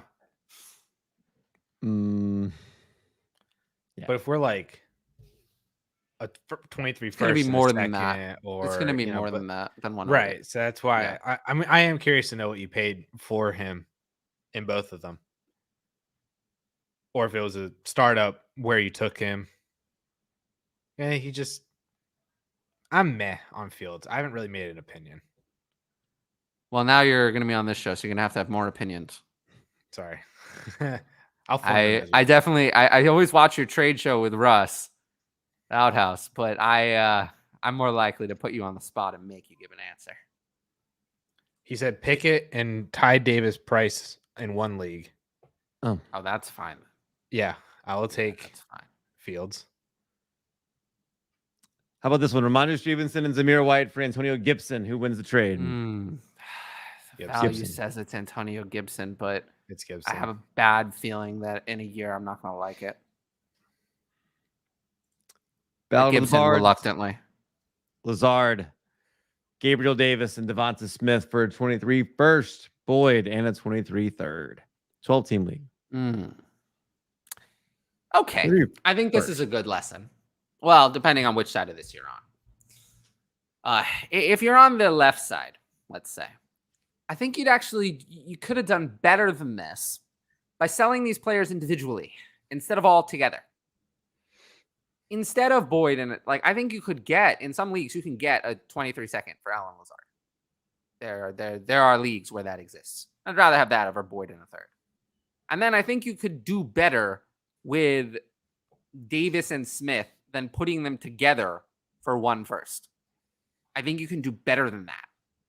So I might have tried selling them separately somehow, not together. But forced to choose, I would take the 23 first, I guess, in this format. But again, I think you could do better. Personally. Yeah, I do agree with that. The 23 first is the best asset in this entire By trade. far. So I'm going to take that. By far, it's not even close. But I do agree. I think that you might be able to get a 23 first for Devonta Smith and a third. And then you could have sold Davis and Lazard individually for seconds. You know? Yeah, I would just be think you way could have better. done better than this. It's fine, but I think you missed out on your opportunity cost. Assuming that's the direction you're going. If you're going the other way, I'm not giving up my 23 first for players like this, no matter what. Yep. That's easier. It's an easier question if you're on the other side, going the other way. Super Cooper, I'm rebuilding and already have 3 first next year. Should I piece out other starters like Josh Allen, Olave, Lawrence, DK, or keep the younger guys to build around? That is very dependent on what people are willing to pay. If you can get Justin Herbert in a first for Josh Allen, do it. If you can get, Trey Lance, a first, and Elijah Moore for Josh Allen, do it. But you can't get that in every league. Right. Allen would be the one I'd be most willing to move just because I feel like the value that people would be willing to pay for him is going to be really high, and that's going to be more beneficial for you down the road in a rebuild. Yeah. Lawrence and DK are more holds to me. Olave kind of the same. But Allen is the one of these that I would at least try. Yep. Gavin says, been holding on to Sincere McCormick on the IR just because I can. Now I have Logan Thomas. I can move to the IR. Should I drop McCormick for Jet, Okonkwo, or Rex Burkhead? Jet. Yeah. This is 2 more questions for Okonkwo than I ever thought we would get. Yeah, well, now you're going to get more. Let's see. Find someone who loves you as much as Tyler hates CEH. That's a great motto in life. I think, yeah. N'Keal Harry was a clear bust, and AJ Brown and DK Metcalf were the clear 1 and 2 wide receivers in 2019. Revisionist history is why. That's if you ask people on Twitter, that's what they say. That's what they say. Yekers Lee's talking about the injuries for A-Rob. No. I thought, let's see. I don't know. Whatever. I thought you were talking about James Robinson, but whatever. This is all kind of back and forth here in the comments. So we will continue to move here to the questions. Dustin Ross, 12 team Superflex, Dynasty, half PPR, Deontay Johnson, Kareem Hunt, 23 third, 4, Chris Godwin, Andrew Hopkins, and a 23 second. I mean, oh no, my battery died. This is so. Oh no! Wait, this what? Is, that's amazing. That's a new one. Oh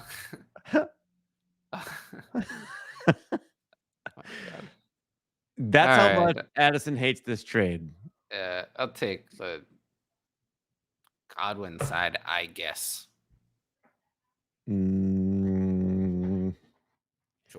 Sure. Joel A, 12 teams Superflex PPR, London and Elijah Moore for 23 first, 23 second, Jimmy G, and James Conner. I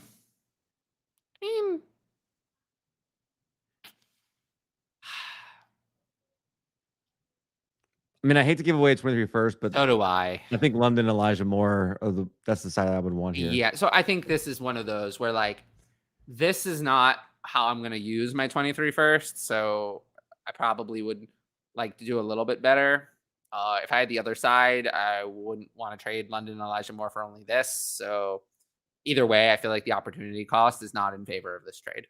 So probably not making it no matter where we're starting. Addison, the viewers are going down without you. Alvin Kamara and Cooper Kupp for Amon St. Brown, Akers, 23 first and second, and a 12-team single QB PPR. Okay. I mean, again, I'm certainly never trading the right for the left. I just don't do that. If I had the left, would I trade it for the right? Probably. Yeah, this isn't the deal that I would do. Yeah. Keep looking, Wesley. This just, to me, that's not it's not a good enough return. Joel A has 23 first to work with. Back from that question here where he gets London and Elijah Moore. I think that's good. You did good with it, Yeah. Joel. Eric, one cautionary tale I see from Dynasty players is wanting to be first on a player. Sometimes it works out if you hit on Pittman, and then it can flop if you try being first on LaVisca or Rondale. Yeah, just try to be right. It's who's right that matters, not who's first. Are you dropping Paris Campbell for Rex Burkhead? No. Paris Campbell. Yeah, just leave the roster. That's fine. That's a fine answer. That's a fine answer. But Paris Campbell, if forced to choose. Good stuff. In regards to Robinson and Godwin being cleared to play, do you think it has something to do with new coaching / play calling? This is our first question about James Robinson all night. No, it has nothing to do with that. It just has to do with that they're healthy. It is what it is, and they should be ready to play week 1. What do you think about Robinson's impact on ETN or anybody else in the ready to He's play back. week 1 and effective are not the same thing. I'm more confident that Chris Godwin is going to be effective. Okay. Wide receivers coming off ACL tears have a pretty good track record. Just look at Cooper Kupp's 2019. Yeah, some do. Cortland Sutton is the other end, I guess, of that. It's funny, actually. Cortland Sutton, once he got going, was actually pretty good, and then Jerry Jeudy came back in and just dumped him. It's more of a warning that Cortland Sutton might not be that good.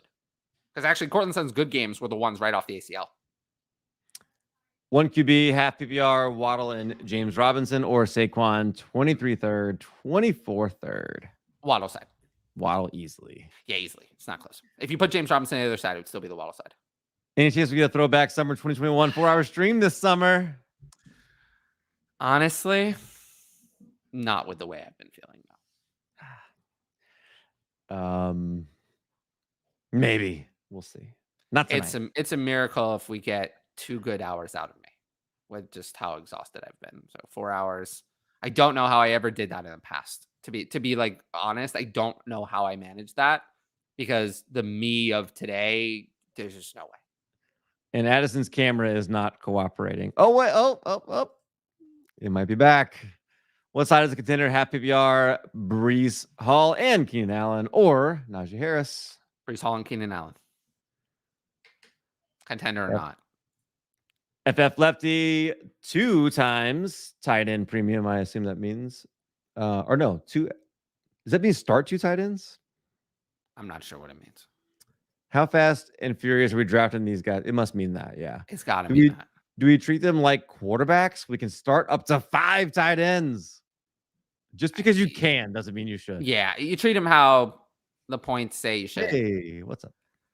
Welcome back. Welcome back. Thank you. We'll see how long it lasts. I'm supposed to have a thing where it like charges my battery as it's playing, so we'll see how well that works. Okay.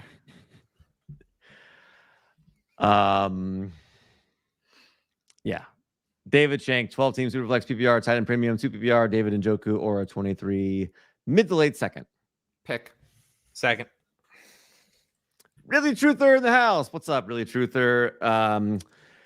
With redraft, best ball drafts, and high gear, who would you rather for this season only, Gage or Julio? Got a lot of Gage, but Julio wasn't as bad as his perception, but definitely really injured. We answered this. It's at Gage. Gage. In best ball, same? Yep. No difference. Lamar's fine. Just so everybody knows. He's fine. Lamar rules. I worry about his long term. Okay. I just like Kyler better. That's all. I actually saw a thing. I think it was Josh Hernsmeyer who tweeted it out that there has been studies done. Of course. See, there it goes again. Keep talking. All We can hear you. There's been studies done that show that rushing quarterbacks doesn't necessarily mean that they're more injury prone or that they're going to get injured harder or worse. And that actually it is pocket passing quarterbacks who are kind of at a higher risk of more detrimental injuries because more oftentimes they're getting tackled and they don't see the tackle, or they're getting hit harder because players are running full speed at them and they're standing still. Whereas if you're running, you have the ability to go out of bounds. You can slide, it's all that kind of extra stuff too. No, So at least from an injury standpoint, there is that. I agree with that. That's why I have Lamar ranked so high. But I just think that Kyler is better because his weapons are better. They've shown a propensity to put weapons around him, and he has the contract already. Lamar doesn't. And on top of all of that, he has more ceiling as a passer, and the ceiling as a rusher is not that different. I mean, it's different, but the difference between Kyler and Lamar as passers is greater than the difference between Kyler and Lamar as rushers. That's why I have Kyler higher. I think this is something like, I don't know how long FF Lefty has been playing fantasy football. Like I've been playing Pretty for sure a it's a while. while. Yeah, this is something that like I used to think about a lot too, but I just think it's a little bit different now. And no, the rules that protect quarterbacks and all those things. I just think I'm less worried about the injuries and, I mean, Michael Vick at the age of 30 had 100 rushes, 676 yards, 9 touchdowns. I mean, he can be productive for a long time. DK Metcalf or T Higgins in a 12-team PPR. What do you think, Tyler? I still have Metcalf higher.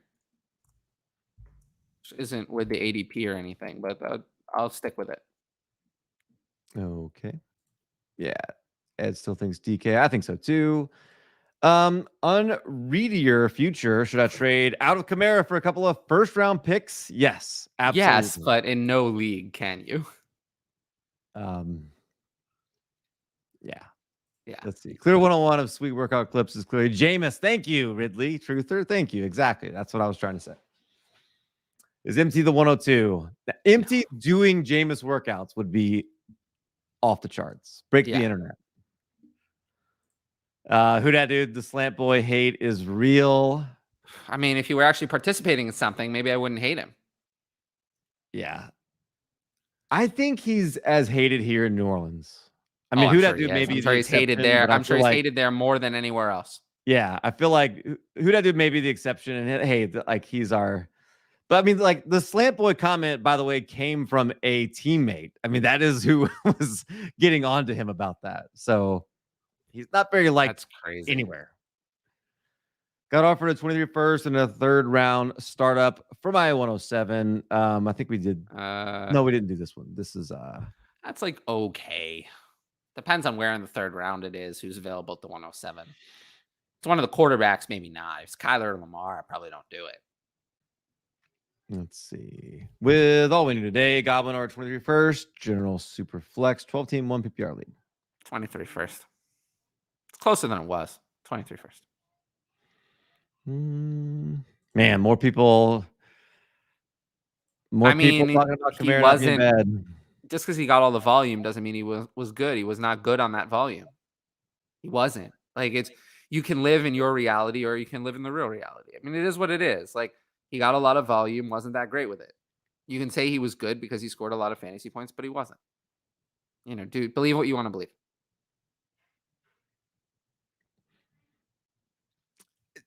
The increase in volume was probably a bad thing for him. Oh, it was a horrible thing. It was a horrible thing. It was terrible. There's a reason why he's like scored 4 touchdowns on 240 carries this year and 16 rushing touchdowns on 187 carries the previous. He's one of the most increase in rushing volume was horrible for him. Absolutely awful. Fantasy running backs. He was misused. Yeah. I mean, he went from one of the most efficient fantasy running backs, like you said, to someone who was extremely inefficient. Extremely. That feels like 4 rushing touchdowns on 240 carries is abysmal. It's abysmal, and there's no other way to slice it. That is terrible. It's terrible. He was very good for fantasy, which is what we're talking about. I understand, but recognize that 3.7 yards a carry and 4 rushing touchdowns on 240 carries is terrible. And there's no way to get around that. Period. Are we stashing Jelani Woods? Yes. Yes, absolutely. Addison? Yeah, sure. Yeah, why not? I had to bust out the backup camera. Ooh. I like it. Let's see. Yeah, athletic tight ends. There we go. Top 10. Okay, here we go. Let's see. Yeah, we got to go. Why does everyone hate Antonio Gibson? Because he's overrated. And because the Truther Hive last year was like Antonio Gibson is the next Christian McCaffrey, and I said they were crazy. Because he had a running back league high 6 fumbles last year. And one of the first things that Rivera talked about when they drafted Brian Robinson was that he does things that Antonio Gibson doesn't, and he holds on to the ball. Yeah, I don't think they trust Gibson. Brian Robinson does things better than Antonio Gibson does on the ground. McKissick does things better than Gibson does through the air. Where does that leave Gibson? Also, Gibson is a true 3-headed monster that I think we're not. Gibson failed to progress as a receiver at all from year 1 to year 2. The same 2.6 receptions a game, 17.6 to 18.4 yards per game, same number of yards per target. I mean, he didn't progress as a receiver at all. At all. Jason, 12 teams, Superflex PPR, Tyreek or Evans? Tyreek. People actually don't realize that who's likely to age better. It's not what you'd think. Who's likely to age better? The speedster or the contested catch player? It's not who you think. It's the speedster. The speedster is more likely to age better. Players like Mike Evans, it's 31 and done for every single one. Every single one. They don't last. They don't last. It's, Andre Johnson, 31 and finished. Vincent Jackson, same kind of thing, 31 and done. Players, Des Bryant, even younger, 28, 29, finished. Contested catch players like Mike Evans do not play into their 30s well. They don't. They're all 31, 32, done, finished.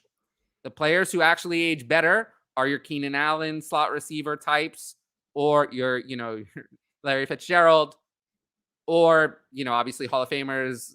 Mike Evans Hall of Famer, but like Jerry Rice type players, or, your speedsters. You're the Deshaun Jackson, like still actually relevant later in his career. Actually, your speedsters age better. Contested catch players, name one who really lasted. You can't, because they don't exist. They all have the Des Bryant, Mike Evans, just one day. It doesn't take much. Julio Jones, 31, finished. So, yeah, Tyreek Hill for me. This feels like there's a story behind this, Addison. Would you trade We can Jonathan move on. Taylor and Justin Jefferson for Mike Evans and Josh Jacobs? Asking for a friend. No, Did you do this? No, we can move on. No, we can't move on. Did you do this? No way. Addison is guilty. I can tell. He has a guilty face. It was like week 8 in 2020. Ah. Taylor wasn't producing. Wasn't he? This is the worst move I've ever made in my life. The shame coming out of the microphone right now from Addison. The shame. I can flip one back on. So Matt's my best friend. He's the commissioner of our home Dynasty and Redraft League. And but I can flip one back on him because the worst trade I never made, well, I guess that he never made was in like 2017, 2018. I offered him 2 first-round picks for Terrell Pryor, and he turned it down. So flip you right back at you. Yeah. Okay. Let's see. Akers or Dobbins in a 0.25 points per carry in full PPR 10-man Dyna League. Akers. Easily. It's not close. It's always been Akers for me the whole time. Now, Dobbins is not ready. He's not ready. Akers is fully healthy. Oh, he's fully healthy. Akers participating fully. Yeah, I just don't know at the end of the day if it's really going to matter. Oh, it's going to matter. I think it's going to matter. I think one of these two players is going to be usable and the other one is going to be useless. So, to me, it very much matters. I'd probably take Akers. I know the volume that he's going to get. And he has pass catching role. So, yeah, Dobbins doesn't do any of that. Yeah. Not that he can't, but he won't. Adam Backer rebuilding 14-team 1 QB league. I traded DJ Moore for Drake London and a 23 mid to late second. Yeah, I'll take DJ Moore. Oh, yeah, a second? Yeah, I would not take confident DJ enough. Moore. I'm not confident enough in Drake London. It's not enough. Drake London is still a maybe. Drake London is far from a perfect prospect. Perfect?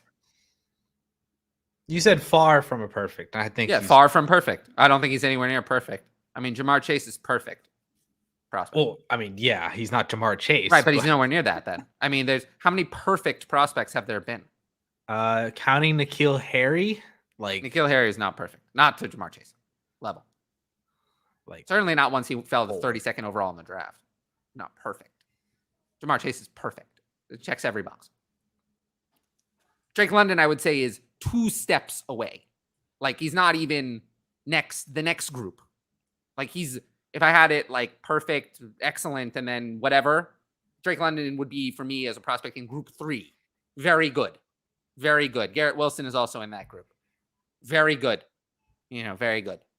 But not even tier 1, wouldn't be tier. There's no tier 1 or tier 2 prospects in this class. I said that before the draft, that this class of wide receivers starts at tier 3.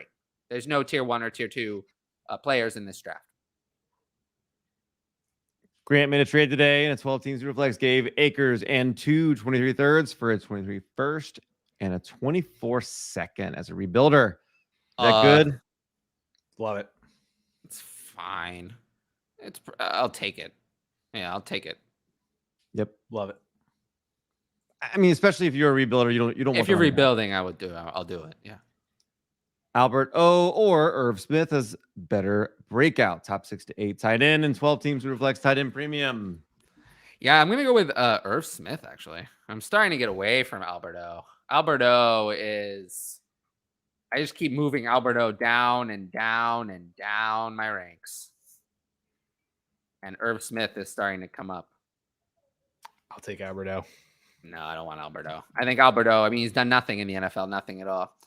The only thing that your Alberto optimism is based on is just a narrative, nothing else. It's not based on anything. There's no evidence to suggest that he's good whatsoever. It's funny that you say that Albert O has done nothing in the NFL when his last season was like literally the same as Irv Smith's best season. So sure, and but that Irv was Smith as the was tight drafted end 2 on his team. Irv Smith was drafted higher, and Alberto, was not nearly the level of prospect that Irv Smith was. Not even close. I kind of disagree. Not with 4th round draft capital, he's not.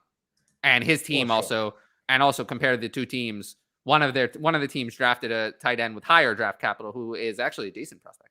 The other drafted nobody. And Alberto is a better athlete, has a better quarterback, and a better offense. Yeah, but Irv Smith actually has receiving potential. Alberto is just another athlete. Alberto is a fantastic. I think we just totally disagree on what Alberto is. I haven't seen that. I haven't seen any of that.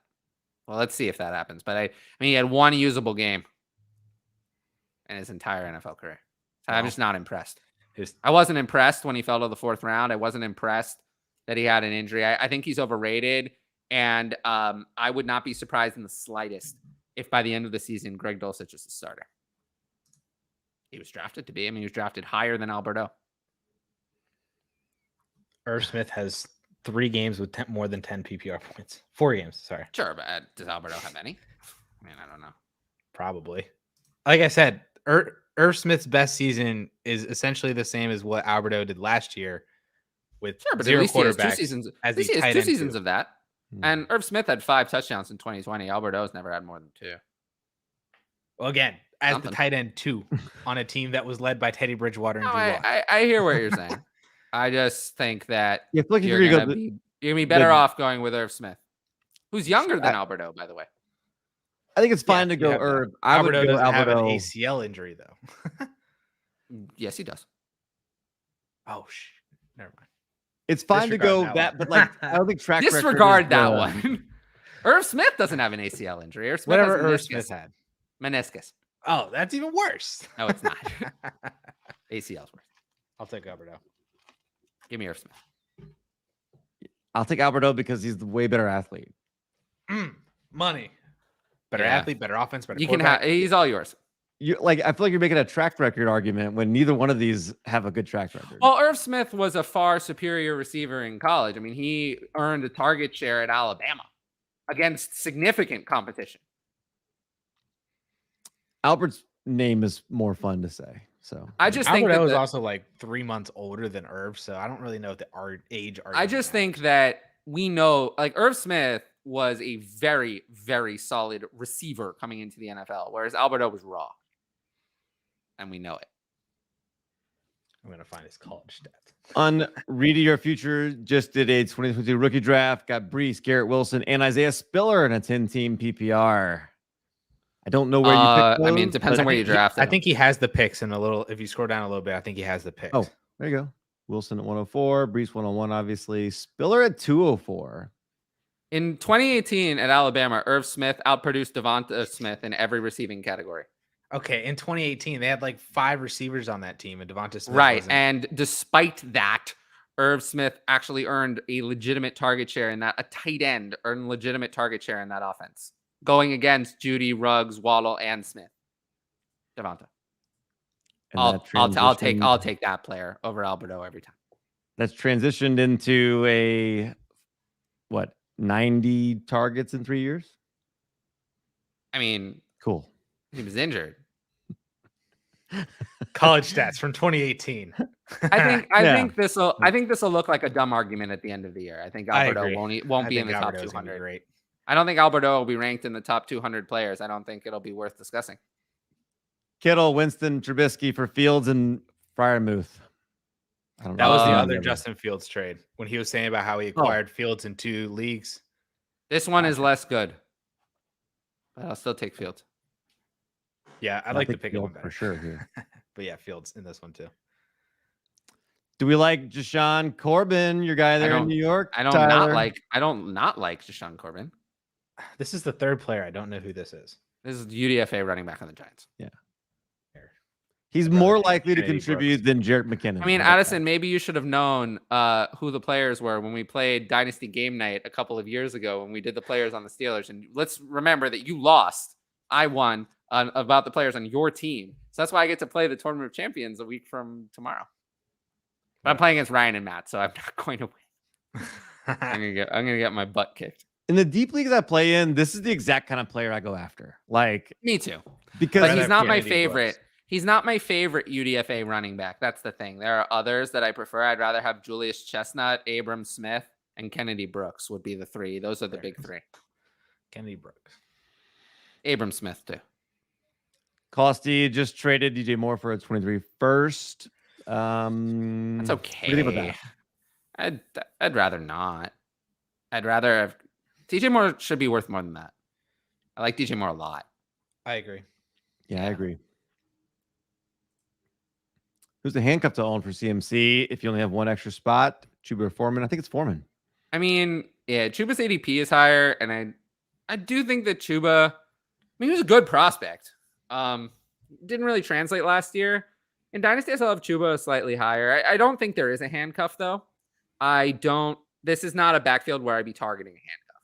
I think if CMC goes down, you're still not going to be able to use either of these two. I think Foreman will be a low end 3 and Chuba will be a 4 somewhere. I don't think this is going to, again, not a backfield I'm targeting for handcuffs. Yeah. I think they added Foreman because they saw that Chuba wasn't good on the ground. Chuba has the receiving capability that Foreman doesn't have, but there's no one running back that could take over the CMC role in that offense. And I think it's going to be split between the 2 of them if CMC gets hurt again. That's exactly what I think they've done. I agree with you. They realize that they cannot replace CMC with one person. That Chuba can't do it, and that this is their plan. If CMC goes down, is to just take 50% of CMC's role and give it to each of them. Yep. Which isn't going to be helpful. So yeah, I guess my answer. I mean, I have Chuba ranked higher in Dynasty because I think he has more upside because he's younger. We know what Foreman is, and but catches passes. Yeah, but again, not a target for me, really. Flowosaurus wants to know, says feels like a Twin Peaks episode, wants to know, I'm sorry. I want to know what this means. Like, I don't know what this means. Like this show is a Twin Peaks episode? Is this a conversation going on? Don't know what it means. Never seen Twin Peaks, so I don't know. It looks like it was. So yeah, I've never seen it either. I've heard about it. It looks like it's a David Lynch jam, so I might like it actually. Yeah, I just don't know. I can't talk about it because I don't know. 12 teams who reflect start 10, half PPR, Diggs and Zeke, or Hollywood, Cooks, and Hunt.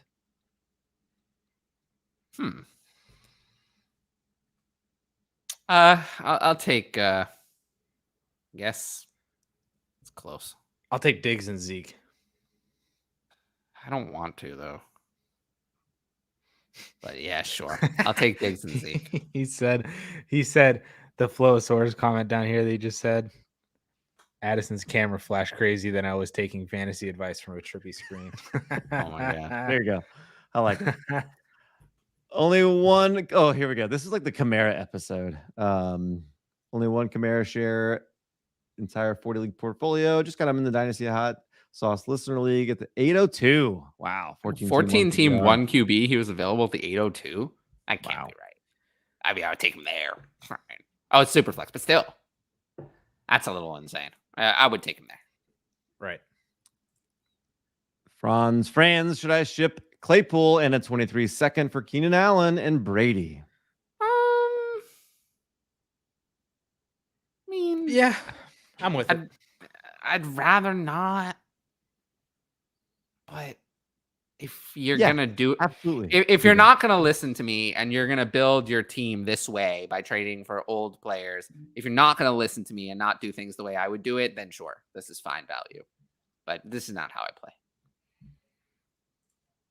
Cody is joining late, but promises he's going to watch from the beginning to catch up. Make sure you do that, Cody. What are you guys looking for to unload Higgins or trade for him? I'm not looking to do that. Or trade for him is good question. Unload, not looking to do. To trade for him, I don't know. I mean, I don't know. Can I have older players? Like, can I add a little bit to Devontae or Tyreek to get Higgins? And just get out Diggs as well, maybe? Something along those lines. I like it. Could I trade, if I had Cup, could I trade him for Higgins plus? Maybe. Higgins. Those are some ideas. Are you getting that? That would be nice, but I would take 24 less. first. I would take less than that, but that would be great. I wouldn't need that much. Those are some things I would try. It's hard to say. I don't know. I don't know what you have to offer, but yes, trading for him. Yes, that would be interesting. What would you add to him to get Jefferson? First at least, if not more. But I might do that. Like, I feel like that's the kind of, like, I might rather go the other way. Depends. What if you're trying to what if you're trying to upgrade one of your wide, like if you have a DJ Moore, Chris Godwin? DJ Moore, I can't imagine that I would pay the price.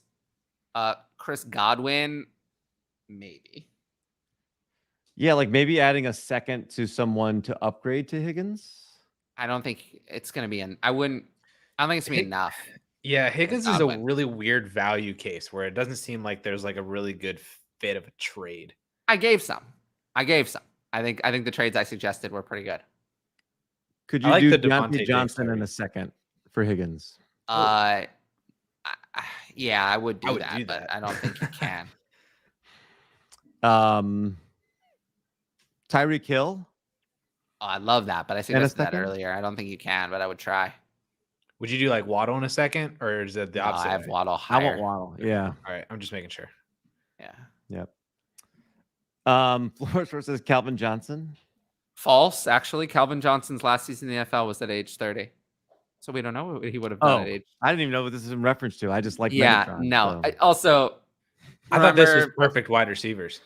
Yeah. No, it's in reference to like the contested catch wide receiver being 31 and dead. Remember, I talked about guys like Jerry Rice, that kind of level. I mean, we're talking about this is one of the best receivers to ever play. Mike Evans is great. Mike Evans is not one of the best receivers to ever play in the NFL. Mike Evans is not one of the best 5 receivers, has never been one of the best 5 receivers in the NFL during his time in the NFL.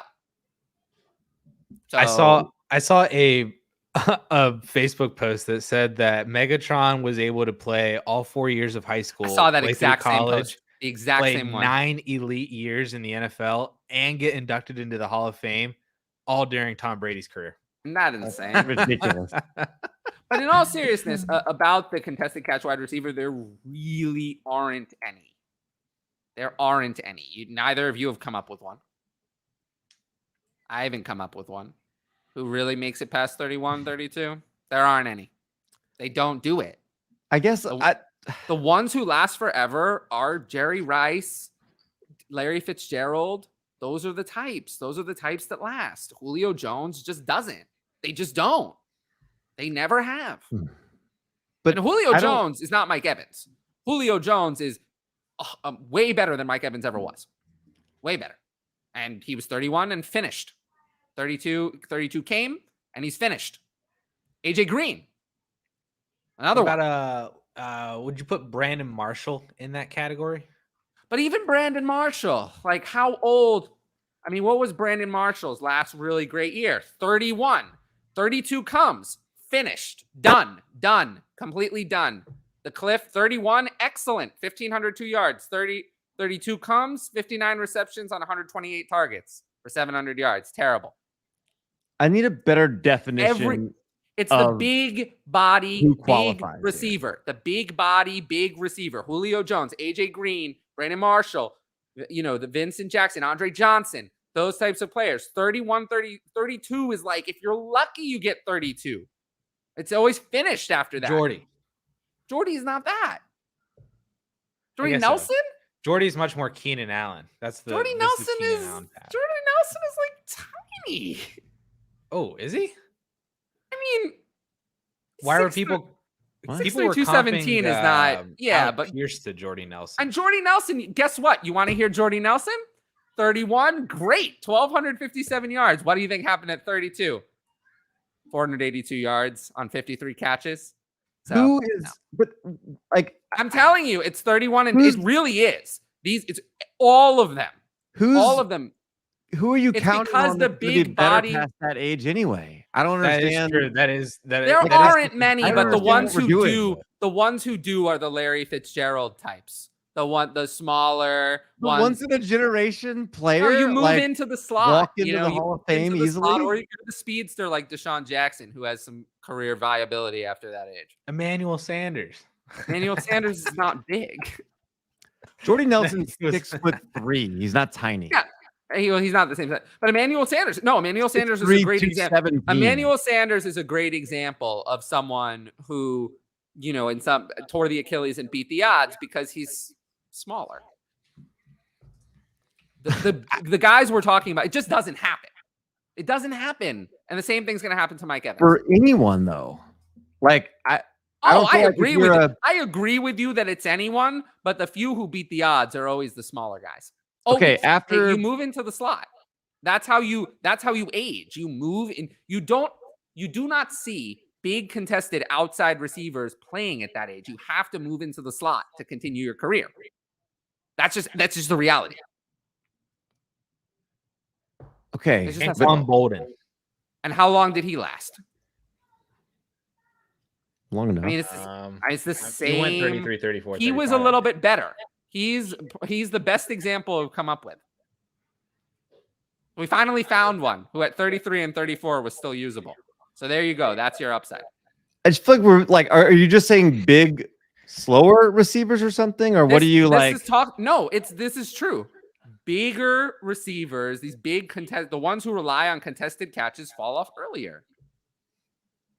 But Julio Jones did not rely on contested catches. Well, he doesn't Julio belong Jones is in huge. this category. I mean, he's not the same as there's only one Mike Evans that's all he is. But like I don't think he's a contested catch guy though. He's got. Yes, he is. Oh, yes, he is. That's all Mike Evans is. That's all Mike Evans has ever been. Good at catching. No. That's all Mike Evans has ever been. It's not like he's one of the best at it. He's one of the best at it. But he's not a contested catch guy. He's just good at catching balls. No, that's all Mike Evans has ever been. Mike Evans is a throw it up 50-50 player. That's why he was so good with Ryan Fitzpatrick and Jameis Winston. Why do you think he did so well with those two? No, Mike Evans is a 50-50 ball. For more reasons than he just posted up and got rebounds. Like that's just. I feel like that's what we're. I don't think so. I think that's most of what Mike Evans is. I really do. Okay, so Like, then he's why are excellent you at it. comparing that to Julio Jones? Because Julio Jones is, it's not exactly the same, but he's a bigger receiver who, Julio Jones is huge. He used his size to win all the time. And then all of a sudden his body couldn't do it anymore. And his route running. Yes, he was a lot more complete. It wasn't only that. He was a lot more complete than Mike Evans, and he still didn't beat the odds. Because he's huge. His body didn't hold up. You just don't see it's it. just weird to me. It's like Mike Evans is also the only player in history with this many back-to-back 1,000-yard. Sure, seasons. but this is talked about all like he's just getting all touchdowns. This conversation happens all the time. He's not Kyle Rudolph. I feel like you're talking about. No, but this conversation comes up all the time, and we've never argued it because the examples are so many. There's so many. The fall off is always at the same time, and it's all of them. Like he's got seasons. We finally found one, Anquan Bolden, who beat the odds. 17 yards per reception. We're like, this isn't from like. It is what it is. I'm never. How many examples did we go through before we found one that was half decent? Who's better after 32? I don't know. Maybe I just don't understand the conversation. Yeah, Addison, don't feel bad about your trade. Ray G admitted to trading Justin Jefferson for James Conner early 2020. Yes. I traded JuJu Smith-Schuster for Terrell Pryor back before his big breakout. Yeah. Oof. How do we feel about Allen Robinson? Not good. Tyler? Not good. Oh, can you explain? Because I'm seeing top 20 wide receiver hype for A-Rob. Why do he looked so cooked last year. I mean, he Was that because of the Bears though? it's very Just didn't simple. want to play. It's very simple. Darnell Mooney was just fine last year. It's very simple. He wasn't hurt. You want Allen Robinson, you just have to believe he didn't try. That's it. That's what you're saying. Just accept that that's what you're saying. Oh no, that is what The I'm two saying. options That's what are I Allen noticed. Robinson did not try or he's washed. Those are the two choices. If you draft him at the price this year, you're accepting he didn't try last year. So just know that that's what you're accepting. Yeah, I think he's washed. So I'm good. I'll pass on Allen Robinson. I think he'll be all right. But I found myself. I taking a also lot think of he'll be non-Allen Robinson sides. I think a washed Allen Robinson in the Rams offense can be all right. Yeah. Let me see. I Okay, have wait, hang on. at He's 32 6'2", in redraft. He's 220. younger than Okay. Cooper Kupp. He's 6'2", That's 220, true. so I think he's done. I think that's Well, how I we're- mean, he was terrible last year, so I'll judge that more. He's the same age as Mike Evans. Dobbins and Cooper, or Kupp and Connor. Kupp. Cup. Yeah, there we go. Corbin or Jet. Jet. I love it when it's quick and we agree. Well, Cal doesn't understand Jet McKinnon, so it's not Yeah, quick. it's for true. him. He doesn't understand. That's true. Corbin. Cal, I don't even know who Corbin is. I know who he's he in- is, but I'd still rather have Jet because he's on the Chiefs. Just in case. I would guess if Corbin was made active for 13 games, he'd have more than 12 carries. I would think. Probably I'll bet not. against him being active for 12 games. I traded Cortland Sutton for Elijah Moore. Thoughts? Oh, A+. fantastic. Oh my A god. plus. Absolutely, 100%. Ayuk at 23, mid-second for Godwin, rebuilding team. Godwin. Godwin. Love this. Take Godwin, absolutely. Godwin. Thielen's gonna play till he's 34. Larry Fitzgerald was 6'3". Yes, and reinvented himself at the end of his career, which Mike Evans will not be able to do. Terrell Owens.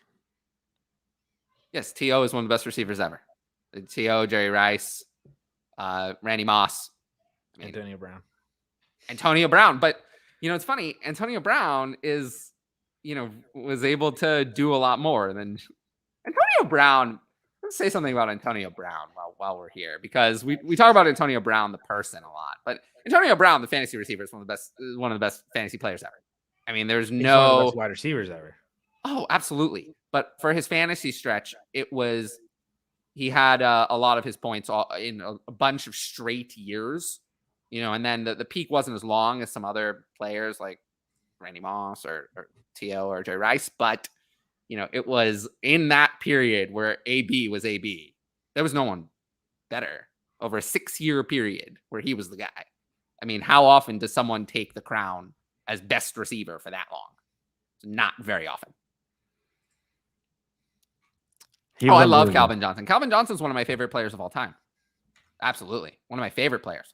Me too. And I'm so sad that he was on the Lions and retired early, because I really think if he finished his career, we'd be talking about, him and in the, not Jerry Rice, but in the conversation with Moss and Owens, or, whoever you have in that group behind Rice. Either way, Evans is going to dust when Brady retires. I don't think that's the point, though. Evans was fine with the trash quarterbacks. I think it's more that I think that this type of player declines. And also, if you wanted the numbers, the receptions are not that, the receptions and yards are nothing special. So he's relying on 13 and 14 touchdowns. And even with Brady, that's far from a guarantee to repeat itself. Betting on a touchdown outlier is usually a bad bet. Just because a coin flipped up heads 2 years in a row doesn't mean you should bet on it to flip up heads the third time. That's how I often describe it when we're talking about like Evans and Thielen specifically. They've gotten lucky on declining performance over the last couple of years. Why should I make the bet again just because they've done it before? They're not as good, but I should bet on them just because of regression. I think this is, I think Eric is right on this. I think people see how OBJ revived himself after being dust in Cleveland. So people presume A-Rob can do exactly what OBJ did during that stretch. I think that's right. I vehemently disagree, because OBJ, if you look at OBJ, if you actually watched OBJ when he was in Cleveland, he still looked good. Allen Robinson looked like doggy doo-doo. on the field in Chicago. Horrible. Only excuse is he didn't try. That's what you have to believe if you're in on Allen Robinson. Odell was open all the time. You saw the video from Odell's father. Odell was open. Odell was still getting open. He was still winning his routes. Where's Allen Robinson's father? Where's his dad? Come on, Allen Robinson looked like shit. Yes, I said it. That bad. Beep it. I don't care. I'm just kidding. Gavin Grant traded Deontay in the third for T. That's beautiful. Excellent move. T. Higgins for me. Julio and Megatron are the other. I mean, yeah, talking about top tier. Yeah, those two are not. Those are not quite in the same group for me. With Megatron being better. AB's last good year was 30 years old. Well, that's because he went off the wall. No, AB was. You didn't watch then. Last year, AB last year was AB. I think if he had kept his head screwed on, was someone who could have played. AB would still be having 1,300-yard seasons. He still would. Now. AB last year was still so good. He's so freaking good, dude. He was so good, and he's like one of those. He doesn't win with his strength. You know, he's 5 foot 180, 5'10", 185. Listen. Can I tell you who maybe the best contested catch wide receiver I've ever seen was, who I love? It's Calvin Johnson. It's Steve Smith. Steve Smith. And he's 5'9". When was his last good season? Yeah, Steve Smith had great seasons forever. Yeah, but, Steve he Smith played also 37. Was great at getting open. He was also great at going up and taking the ball away from me, too. Yeah. But he was. Yes, I mean, like Julio gets open too, and look, it's not like Mike Evans doesn't get open. Like Mike Evans doesn't really get he doesn't really get open. Mike Evans doesn't really get open. Mike Evans is one of the best contested catch receivers of this generation. Steve Smith's last best season, 35 years old. Bam, 1,000 yards. Yeah, but he's smaller. He's smaller. But that must not be a good year right there, though, because. So look, he's smaller though, so it's not surprising. It's not surprising that he did better, and he also, you didn't just throw up the ball. I'm sorry, you didn't just throw up the ball and hope Steve Smith caught it. That wasn't the plan. Joe Flacco kind of did. That is absolutely what you did. Jake Delhomme absolutely did that in the triple coverage. That was in a long time ago. Yeah, that's at the 100%. End. It was less like that. Joe Flacco did it.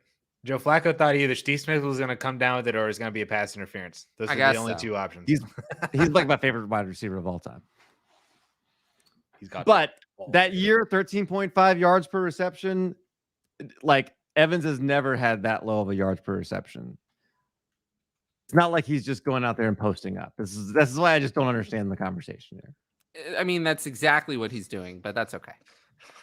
He's going 18 yards down the field and turning around for a rebound. Go 18 yards, but he doesn't really separate. That's fine. That's what I've always said. Like you shouldn't. I always say this is you shouldn't just dismiss a wide receiver because they don't separate if they can win at the catch point. The problem is you have receivers like JuJu who can't separate and can't win. Then they suck. Okay. But if you can win, if you can be Mike Evans and win in the end zone, then you're still a great player. Sorry. Did I mention someone else? We were talking about Mike Evans, but some JuJu Smith Pooster worked his way into the conversation. Yeah, that was rude. Ooh, Ty Gurley for Justin Jefferson straight up. That's pretty good. That's good. You traded Gurley for Jefferson. That's good then. Oh, speaking of really truther, one important detail a lot of people don't realize is Ridley is suspended indefinitely, so there's zero guarantees reinstated by 2023. Remember that Ridley could be reinstated at the pleasure of Commissioner Goodell, whatever that might be. It's an indefinite suspension. So when Goodell's pleasure. Last one, 12 team, a Superflex, PPR, Dak plus Higgins plus Hunt plus Stevenson or Tua plus Javonte plus Mike Williams plus a 23 first. I'll take the Tua side. First. We did it. We got him to take Tua. This twice. Is he did it twice. Well, it's also the side with Javonte, to be fair, who I really like. And a 23. But you called it the Tua 23 first, which I really like. Well, Tua was the thing listed first. It's kind of close. But I'll take the Tua side. Yeah, definitely the Tua side for me. Yeah. We appreciate everybody tuning in. You guys did awesome as always, providing a ton of things. And look, hey, if people like the debating thing here, I'm not going to make up debates, but like, if you want to bring up vague questions with weird, like undefined roles of wide receivers, I'll debate it every day. We'll do it at the end. We'll do it if the show goes long, you know. And it has Mike Evans. Huh. End it for us, fellas. Of course it does. Oh, this is actually try to get the Javonte side to add in Aquabo. Yeah, I'll take the Javonte side. Good. Yeah. All right. You guys are great. Tyler, great job. Any last words? That. Yes. We need more than 39. Addison, go charge your camera. Yeah. Yeah, that'll be fixed for next week. I hope so. Yeah. You guys are great. We'll see you next week.